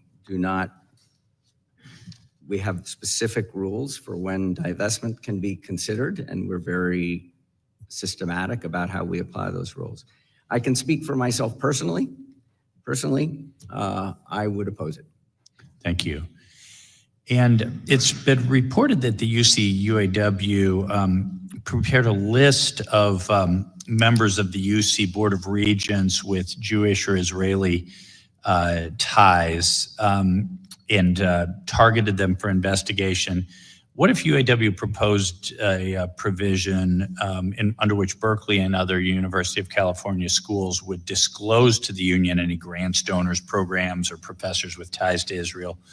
Would you counsel for agreeing to such a provision? There were some facts on the front end of your question that I take to be true, but I have no information on, so sure. I can't comment on that whatsoever. If they were asking for, in general, we do not provide information to the public or to outside entities like unions, and if it's publicly available, then it's publicly available. They can find it. So in general, we would not provide that kind of information unless there's some legal reason why we needed to. Thank you. Thank you. Mr. Groves, so Georgetown has a number of foreign campuses, Jakarta, Florence, London. I was wondering, I found myself wondering, how did the Qatar connection and Qatar campus of Georgetown University come to be? Did Qatar approach Georgetown or vice versa, or how did that work? This happened way before my time, so it's only through oral history that I know the answer. How long has it been? 2005, so it's been 20 years ago. Okay. And my understanding is that the vision of the Qatar Foundation at the time was to build a group of Western universities in Doha that would offer Western education to the region, in a vision that Qatar would gradually become a hub for higher education and research. Western style, Jesuit style higher education in the Middle East. Thank you. I'm out of time. Thank you very much. I yield back. I thank the gentleman. Now I recognize the gentlelady from Georgia, Ms. McMath. Thank you, Mr. Chair, and thank you to our ranking member Scott. Thank you to all of you that are witnesses today. We appreciate your time and being here. I also want to thank the students that are watching today, and I want to say again to each and every one of them, I am very sorry to those who have been victims of violent hate crimes at some of our other schools and that have appeared previously before this committee. As a mother of a child, myself, who was killed in a racially motivated shooting, I know what it is like for your family to be attacked solely because of who you are or how you were born. I know how painful it is for those preconceived notions that someone may have, preconceived notions that have nothing to do with the actions you have taken as an individual, for those notions to drive someone's entire view of you or your loved ones as a person. That is the type of dangerous mindset that took my son from me. And I want to remind everyone here how important it is that we engage in good faith to get this right. Anti-Semitism remains a growing threat on campus today, but the actions taken by the majority are not motivated by the rooting out of the evils of anti-Semitism and other forms of hate in American society. These actions today, they're not going to improve the situation. They're only fostering further distrust between different groups on and off campus. Instead of taking real steps to address anti-Semitism, the majority has cut the funding, as was mentioned earlier by one of our witnesses, and fired the federal employees tasked with responding to these incidents on school grounds. They have paused funding meant to protect synagogues and other Jewish community centers from shootings through the nonprofit security and targeting violence and terrorism prevention grant programs. They have openly defended the actions of violent felons and rabid anti-Semites, criminals that were directly involved in attacking police and killing an officer here at our Capitol on January 6th. When white supremacists marched through the University of Virginia chanting, "Jews will not replace us," the president said that there were very fine people on both sides. These are not the actions of a party or president who is engaging in good faith. In the attempt to explain away one of the oldest forms of hate solely for political gain is truly wrong. It undermines the centuries of interfaith struggle to build bridges and take the difficult but very necessary steps that will bring peace. It cheapens the sacrifice, the contributions of countless everyday people who have lived these realities, who put their reputations on the line and found it within themselves to put those preconceived notions aside, to really try to solve and resolve these differences, not just talk past each other. Fighting anti-Semitism should not be used as a political tool. The work is simply too important. The stakes are just too high. Today, Georgia is home to the largest population in the Deep South, my state. My home state has become a beacon of prosperity for Jewish families, hoping to live together in peace, free from judgment regarding their faith. But it has not always been this way. I live just a few miles from the site of one of the most heinous and violent acts of anti-Semitism in the history of this country, the lynching of Leo Frank. It takes the vigilance from all of us to ensure that the atrocities of the past never repeat themselves. I ask the American people and all those who care about religious freedom in this country, all those who want this country to live up to the promise that all of us were created equal. Please compare what they hear from my Republican colleagues during these hearings to the actions that they take when the cameras aren't rolling. And I yield. Thank the gentlelady. Now I recognize the gentleman from Pennsylvania, Mr. McKenzie. Thank you, Mr. Chairman, and I appreciate the fact that we're continuing our hearings about anti-Semitism in higher education because it continues to be a persistent problem that we see far too often. My first question is for Dr. Lyons. This is the Education and Workforce Committee. We just heard from the last questioner on our side of the aisle about the relationship with the union UAW Local 4811 at the UC system and how they have been engaging in explicitly political activity, demanding divestment from Israel. And you've said that you don't support that. So what guardrails is the university going to put in place to make sure that collective bargaining is not used to push foreign policy demands? I'm not an expert in collective bargaining, but demands can be made. The other side of any negotiation is free to make demands. I think the position of the University of California has been clear and will continue to be clear. The gentleman will suspend.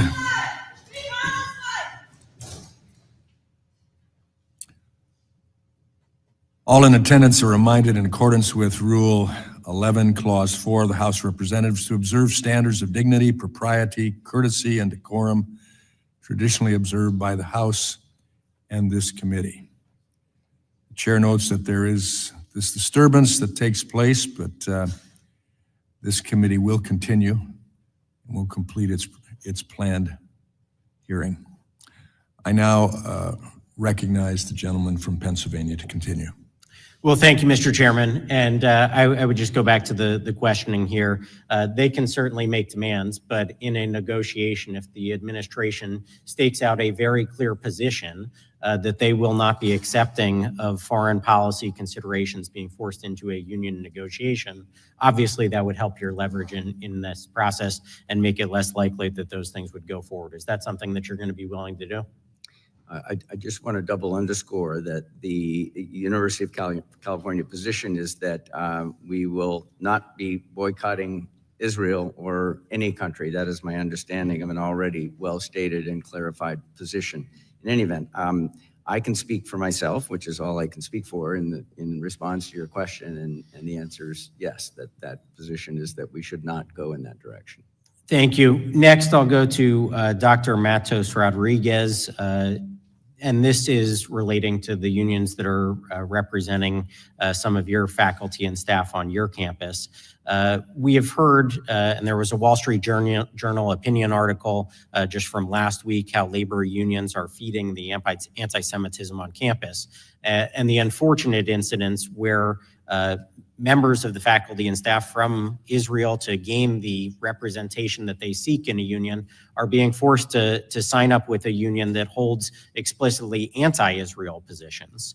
And so I would like to understand what you might be willing to do to help those faculty and staff because of that exclusive representation provision. How do they accurately express their views in a college setting and make sure that the union, who is their representative, is not running counter to their own interests? Thank you for your question. Our first responsibility is to make sure that in our campuses, the freedom to express your opinion is as preserved, and individuals might have different perspectives as the ones that you commented in your question need to be. Suspend. Time of.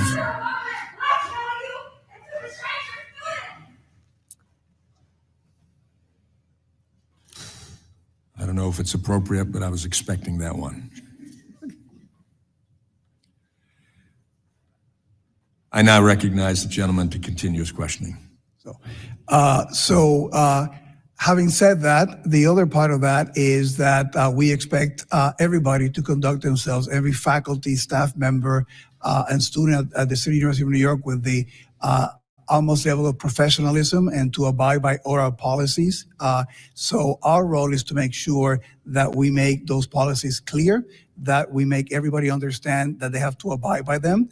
And if anybody breaks them, that we investigate and take the appropriate action. So that would be our role in making sure that the policies against any kind of discrimination, against any kind of harassment are not tolerated.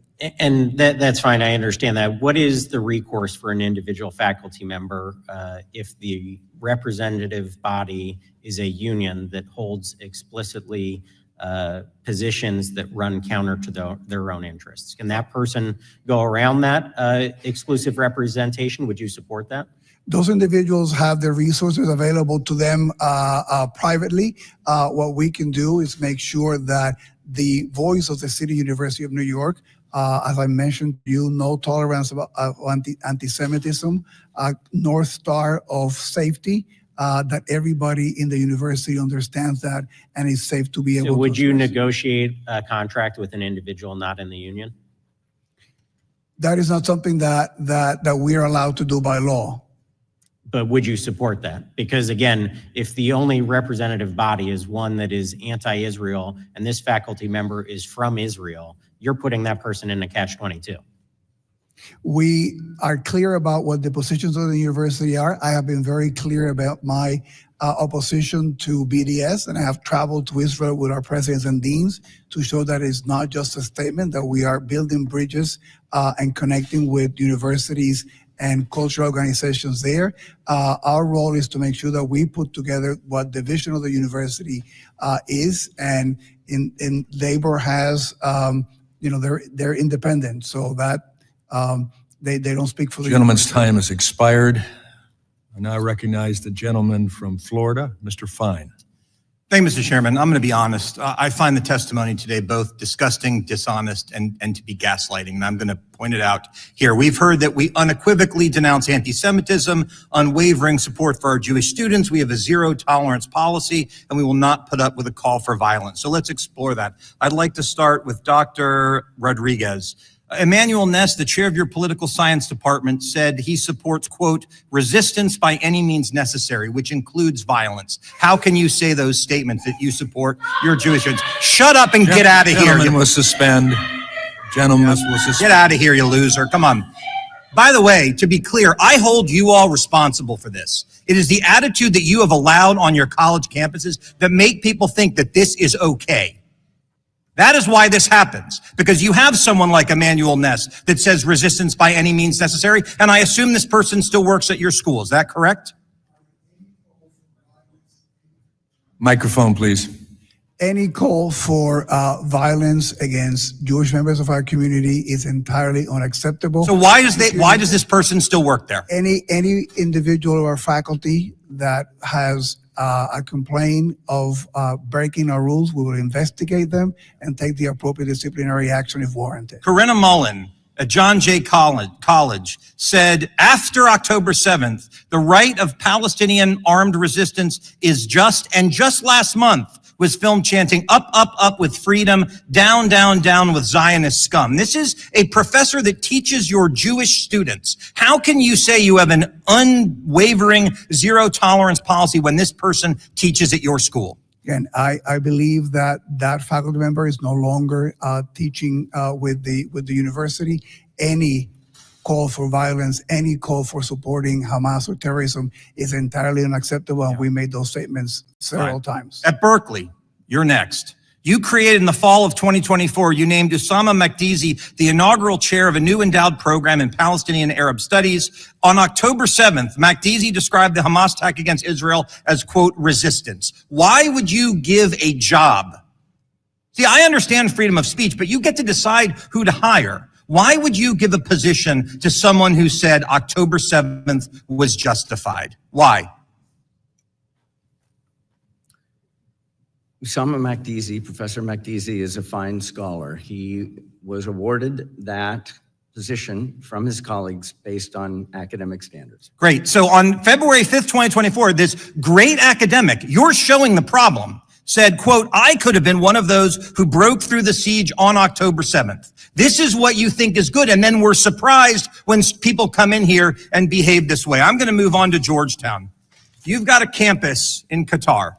I note when my colleague, Vice Chair Owens, said, what would happen with a KKK student on campus? You said, yes, but. That's the problem with all of this. We believe that we should deal with racism, and we should. And I did a lot in the Florida legislature to do with that. But there should not be a but after it when it comes to anti-Semites. So at your school in Qatar, you had a October 24th, 2023, an event titled Decolonization is Not Just a Theory. It was an exhibition of armed resistance in Africa in solidarity with Palestine. What does decolonization is not just a theory mean to you, and what does it mean to Georgetown? I don't have knowledge of that exhibition. This was a student-led event, Congressman. All right, so I have 90 seconds left, and I'm going to end with this. I have a 17-year-old who will be applying to school next year. He's in Washington interning right now. And how in good conscience could you tell my son, who is Jewish, who's the reason I wear this kippah, how could you tell my son in good conscience that he would be safe at any of your schools? I'll give each of you, 20 seconds to try to answer that question. I would deeply hope he would feel safe. And there's a reason for this at Georgetown. If Jewish students don't feel safe, if they have fear, if it's not just hurtful to them, it destroys our mission of interfaith dialogue. They don't feel safe right now. Your turn. I have spoken to many students. We have recruited actively in the Jewish community at CUNY. I've actually began a program of extending a program that we have of recruiting in the high schools to the yeshivas, which is College Now. And again, we have listened. I have met with the students, gone to Hillel, listened to their concerns, and I've told them that we need to do better. We have made the changes, and we're showing the results. And listening and being committed to their safety is something that I wake up every day to do. Yeah, I don't even need an answer from Berkeley, given the answer to that question about that professor. I would tell you this, the Jewish students on your campus, they do not feel safe today, and you all should be ashamed about that. With that, I yield back. I thank the gentleman, and I recognize the gentleman from Wisconsin, Mr. Grothman. Thank you. First of all, just a quick general statement. This has been talked about, the third or fourth, fifth, whatever, committee hearing dealing with anti-Semitism on American campuses. The fact that in many campuses, the Jewish students don't feel safe because of what's going on or not being done on the part of the administration. I'll point out, we could sit here for years, we're never going to have a committee hearing on anti-Semitism at the construction site. We're never going to have one anti-Semitism working in retail or working in manufacturing or in the military, or anti-Semitism in the retirement home. This is basically a university problem. And I think it became a problem because we have such a slanted overall view of the world in the university compared to the country as a whole. You know, in an ideal world, I think you'd say that the university faculty represents a cross-section of the country.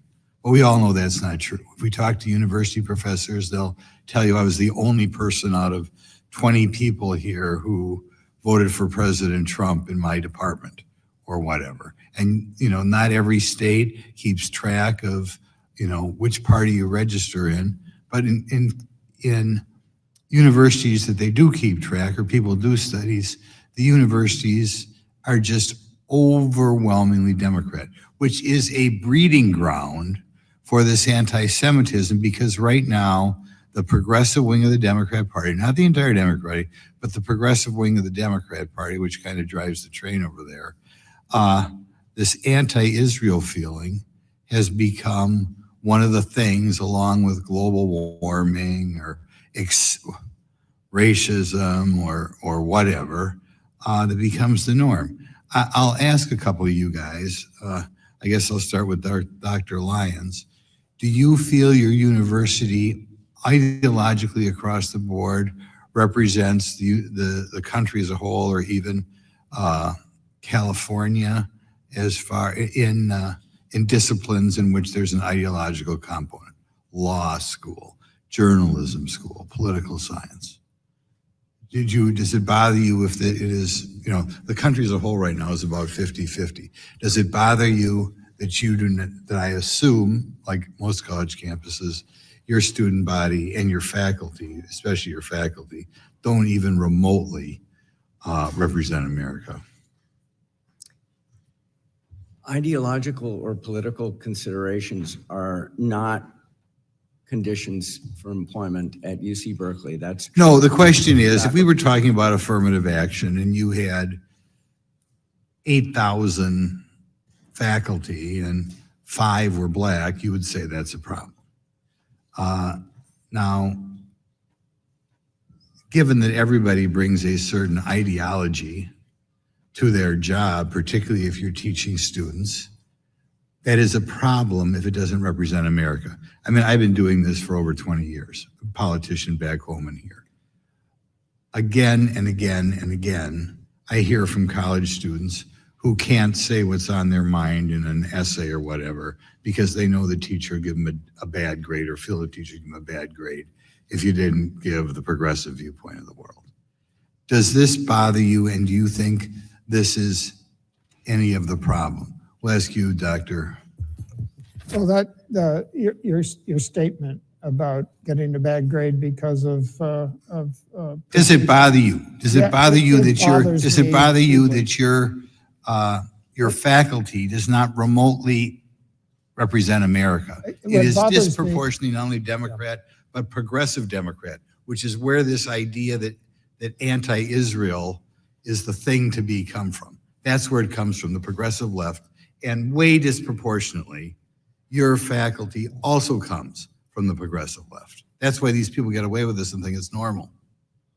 What bothers me, Congressman, is anything that interrupts a dialogue across different intellectual positions. So it doesn't bother you if 95% of your faculty in disciplines that have an ideological component are progressive Democrats? Not if we have a thriving Good. dialogue. Okay, Mr. Rodriguez, what do you think about that?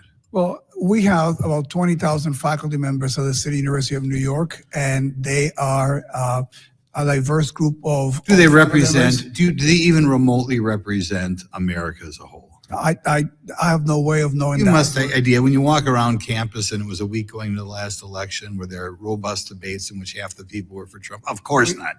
You're very, very skewed faculty, which is where this whole problem comes from. Do you acknowledge that your faculty does not ideologically Gentlemen, to finish represent the America? question as quickly as possible. Again, we have a large number of faculty, and they represent diverse points of view, diverse political viewpoint all across the City University of New York. If I ask you to name. The gentleman's time has expired. Thank you for being friendly. He yields back. I now recognize the gentlelady from Minnesota, Ms. Omar. Thank you, Chairman. It seems that the majority on this committee is eager to continue enabling this administration's repressive agenda. President Trump's attack on civil liberties and academic freedom are well documented. While Republicans continue their charade, new information about the Trump administration's policy of ideological deportations is coming to light. Last week, a senior ICE official testified in court that the agency is using the website Canary Mission to target students for deportation. Canary Mission is an anonymous site that blacklists and doxes individuals, charging them with anti-Semitism through little evidence or zero due process. It has long been criticized for its McCarthyism tactics that surveil students, repress speech, and instill a culture of fear across campuses. This is a site that reframes attending an anti-war protest as supporting pro-Hamas rally. It is not known who runs this site, but the agenda is clear: pro-Palestinian advocacy cannot be tolerated.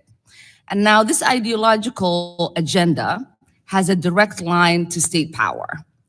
Let's recall the high-profile case of student Romeza Ozturk, who was illegally detained by ICE and held for 6 weeks after writing an op-ed in support of Palestine. Curiously, that op-ed was published entirely a year before ICE chose to target her. But right before her abduction, Canary Mission posted a profile of her on its website accusing her of anti-Israel activism for writing the article. The same profile that ICE has now admitted to using in their internal memo. In a matter of weeks, she was picked up and her student status was terminated. Canary Mission loudly claimed credit for her detention, and it seems that credit was earned. This shameless authoritarian display of weaponizing a blacklist to crack down on political speech and detain academics is a page directly out of the McCarthy playbook. President Cropes, Chancellor Rodriguez, and Chancellor Lyons, this question is for the three of you. In the light of these escalations, with students facing detention, deportation in retaliation for their clearly protected speech, how are your campuses protecting students who are exercising their First Amendment rights? We have free speech policies that are crystal clear. And in fact, we've clarified them over time to permit speech. We don't permit any violence with regard to to the promotion of any particular viewpoint. And we try to act on violations of those policies quickly and fairly. Thank you, Chancellor Rodriguez. We make sure that all students are informed about our policies. We want students and all the members of our community to exercise the right to free speech, but they have to do it abiding by our rules and regulations. We're also investing, as I indicated earlier, in this constructive dialogue initiative. We want individuals to have the tools to have difficult conversations, to be able to have them, but to do them in a way that is respectful and civilized. And the best way also to empower the students is to provide them with information. Chancellor Lyons. We are supporting with education and training over 30 anti-bias initiatives to make sure that students can see into these issues more deeply. New curriculum, like what I mentioned earlier, a course like openness to opposing views, sharpening where the no tolerance lines are, which was very, very helpful, I believe, for the students to feel like they could safely express their free speech rights. And at what stage, to the three of you again, will you intervene when students are being doxxed? We've seen fans in front of your campuses with students being doxxed. Well, at Berkeley, the question there is if a doxing or other discrimination or harassment event would be reported, and we would follow it up with an investigation and make a decision. And we have a webpage that we indicate to members of the community as a resource for the different things that can be done if someone is a subject of doxing. Reports of doxing are acted on quite quickly and investigated. Appreciate that. Thank you, and I yield back. I thank the gentlelady. I now recognize the gentleman from North Carolina, Mr. Harris. Thank you, Mr. Chairman, and thank all of you for your time and your patience and being in the panel. I appreciate your written testimonies and had an opportunity to review those as well as hear you today. Dr. Groves, in your testimony, you said, and I quote, "As a Jesuit university, we believe that working with someone with conflicting views to yours does not imply that you've been captured by their beliefs," end quote. And I agree with that statement. Unfortunately, it seems that some at Georgetown have been captured by the beliefs of some ideologies that are at odds with Georgetown's Catholic and Jesuit mission. In fact, it looks like you are celebrating ideas that are in direct opposition to those values. Earlier this year, you awarded a medal to Sheikha Moza bint Nasser, the mother of Qatar's Emir and chair of the Qatar Foundation. Yet months prior to giving this award, Sheikha Moza had posted on social media comments praising the October 7th attack on Israel. She praised the mastermind of the October 7th attack, Yahya Sinwar, saying, quote, "The name Yahya means the one who lives. They thought him dead, but he lives," end quote. And she added, apparently referring to Israel, quote, "He will live on, and they will be gone," end quote. I have to ask, why did you give a medal to someone who had made such anti-Semitic comments and represents a government that supports a U.S. designated terror organization like Hamas? Well, thank you. Thank you for the question. The award to Sheikha Moza was given for her work, decades-long work, for educating, getting access to education to the poorest children around the world. At this point, there are 22 million children in the world that would not have had access to education without her work. It was for that work that we honored her. Okay, and I hear that, but you also said at the award ceremony that the medal, quote, "is reserved for individuals whose contributions reflect the university's deepest commitments," end quote. Is the destruction of Israel something Georgetown would support? The deepest commitments of Georgetown stem from our Jesuit heritage of educating youth around the world, and she amplified. She's a great example of that through her work over the decades. But I'll repeat the question. Is the destruction of Israel something Georgetown would support? I don't support that tweet. That tweet is not consistent with Georgetown policy. We honored her for her decades of work in access to education to the poorest children of the world. Okay, if her remarks don't reflect the university's deepest commitments, would you consider revoking the medal? We will not revoke the medal because the reason for the medal remains true. Her decades-long work in educating the poorest children of the world. 22 million children having education that they wouldn't have had without her work. Chancellor Matos Rodriguez, a Jewish student withdrew from Brooklyn College after her professors repeatedly described Jews as white oppressors. They told her that Jews, therefore, had no right to speak about their history of oppression. Are Jews white oppressors? I do not share that belief. I find the commentary entirely unacceptable, and I also find deeply disturbing that a student that was accepted to one of our schools felt that needed to do something like a transfer because of that.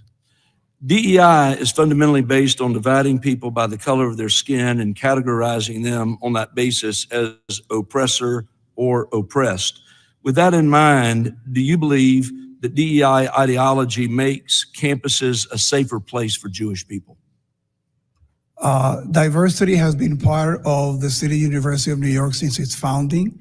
We represent the diversity that we have all across our 5 boroughs.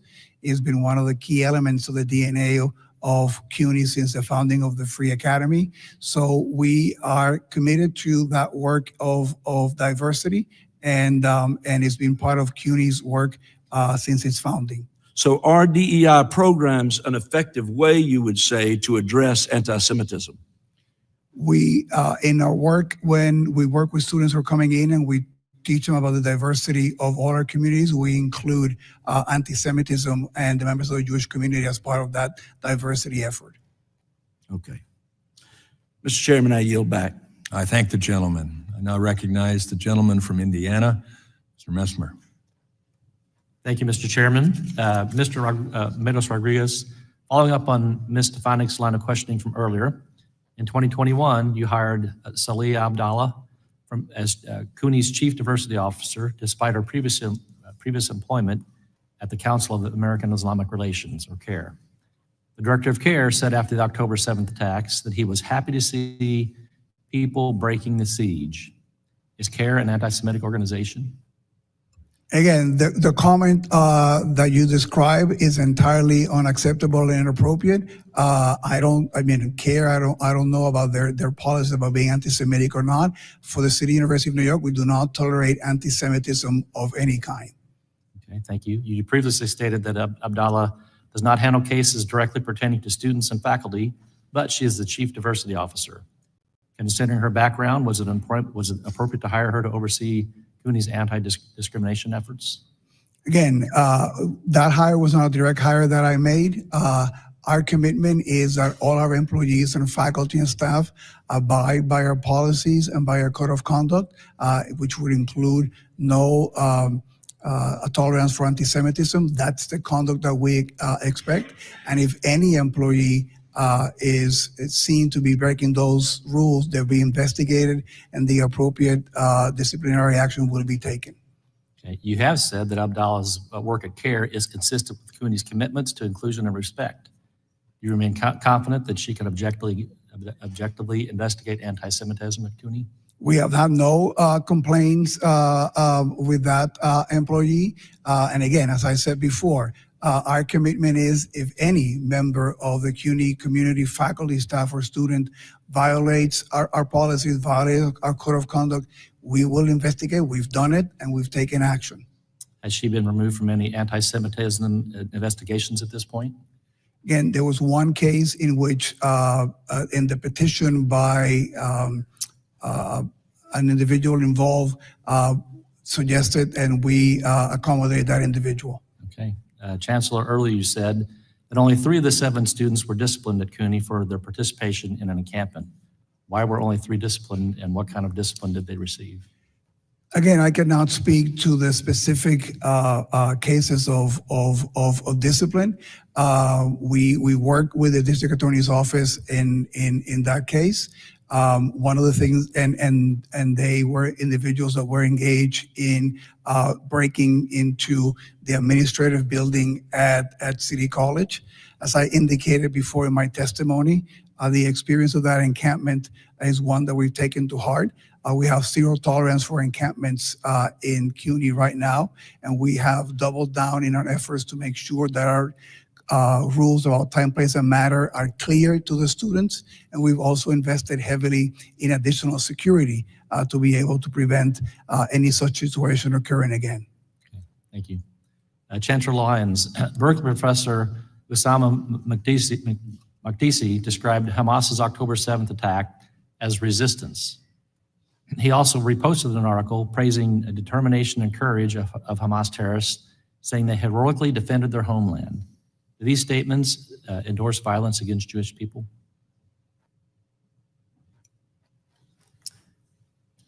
I cannot speak to the specific elements of that. Different people have different views on that. Any call to violence or repeat of the horrific violence of October 7, in my perspective, is objectionable and unacceptable. So those that would view those remarks that way would have to take it the same way. They are unobjectionable and arguably a call to violence. About a year after the October 7th attack, Berkeley rewarded him by naming him the inaugural chair of a new Palestinian studies program. This is one of the demands of the UC Berkeley's violent anti-Semitic encampment in April of 2024. Berkeley contributed $500,000 to this new program. I know you were not chancellor then when it was stood up, but in your view, was this decision to appease anti-Semitic violent student demonstrators wrong or right?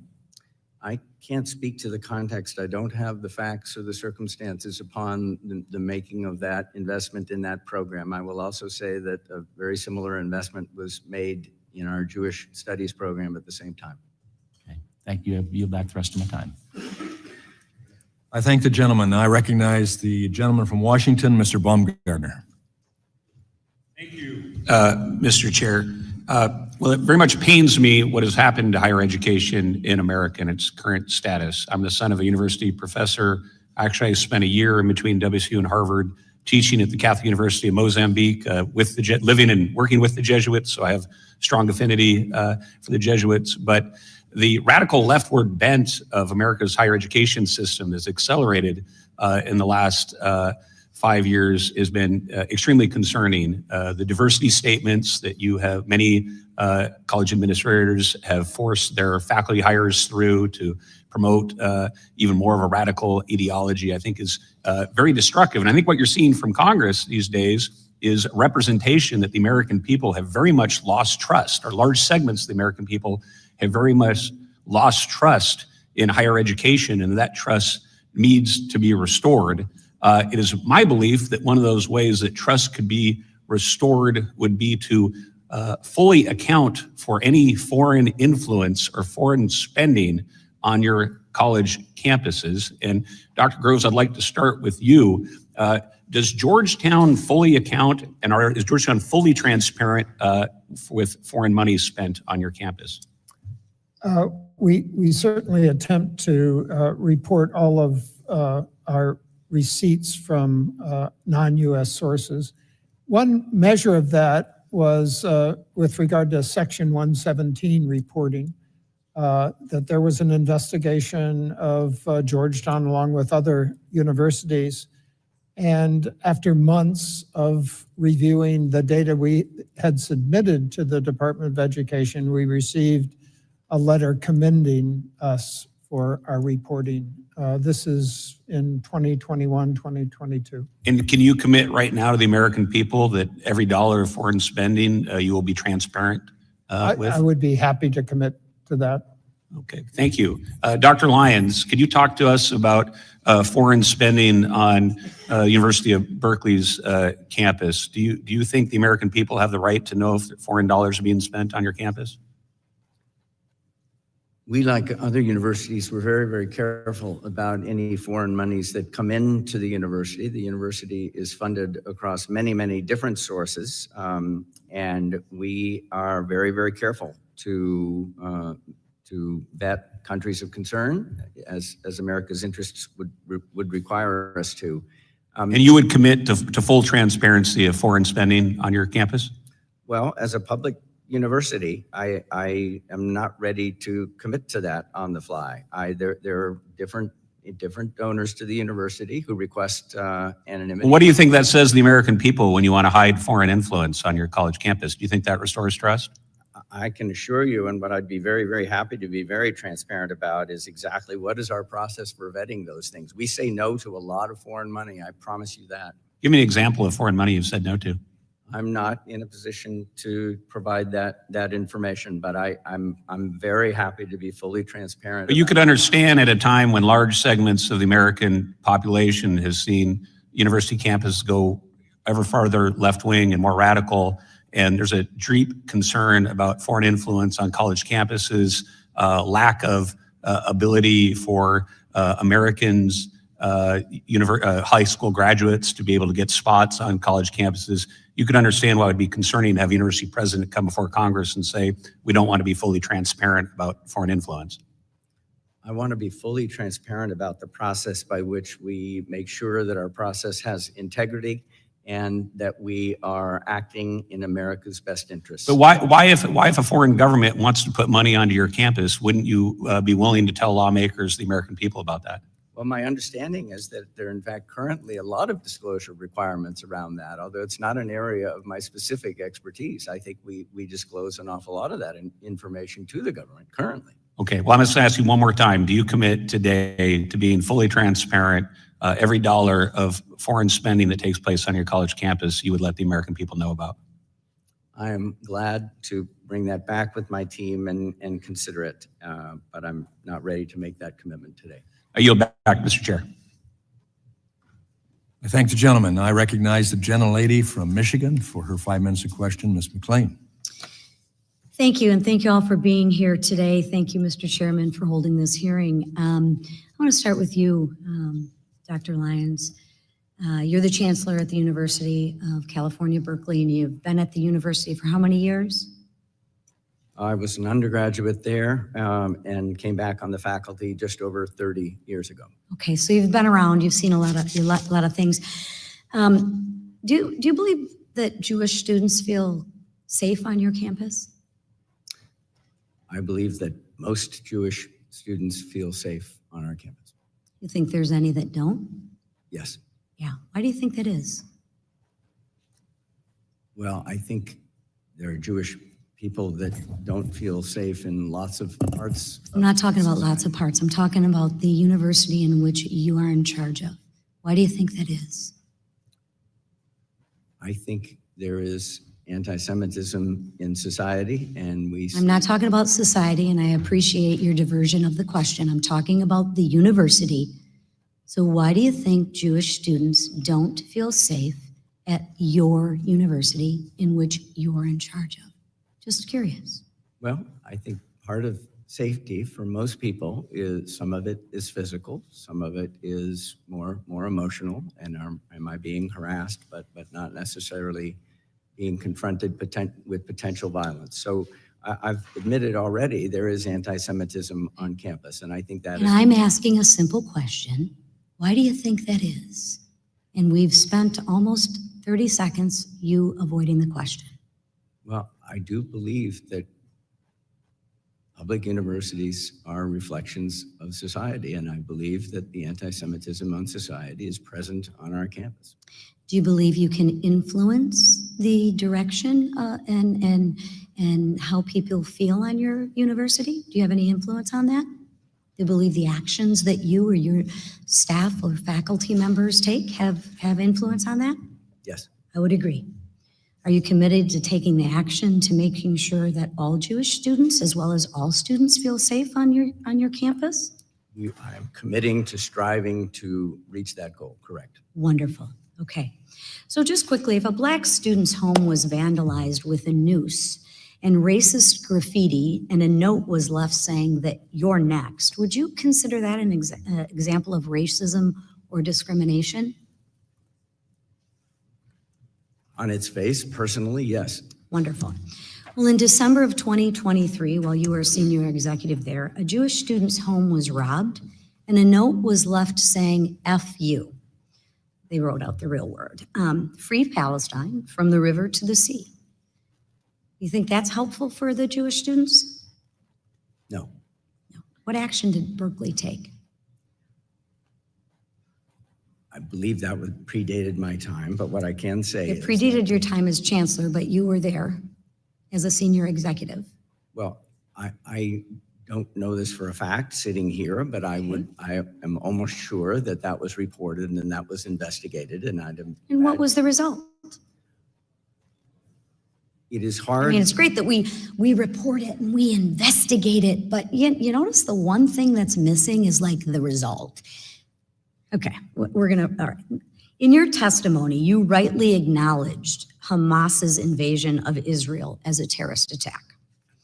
Dr. Makdi, a professor of history at Berkeley University, on the other hand, said, I could have been one of those people who broke through on the siege on October 7th. What do you think he meant by that? I can't speak to. I know, but you're a pretty intelligent man. This is not about partisanship. This is about people. It's our America. No one, no matter how rich, how famous, or how connected, is above the law. Would the gentlelady wish to yield additional time? An additional 30 seconds. Thank you. Gentleman is recognized. In our America, no one is beyond accountability. We will not forget.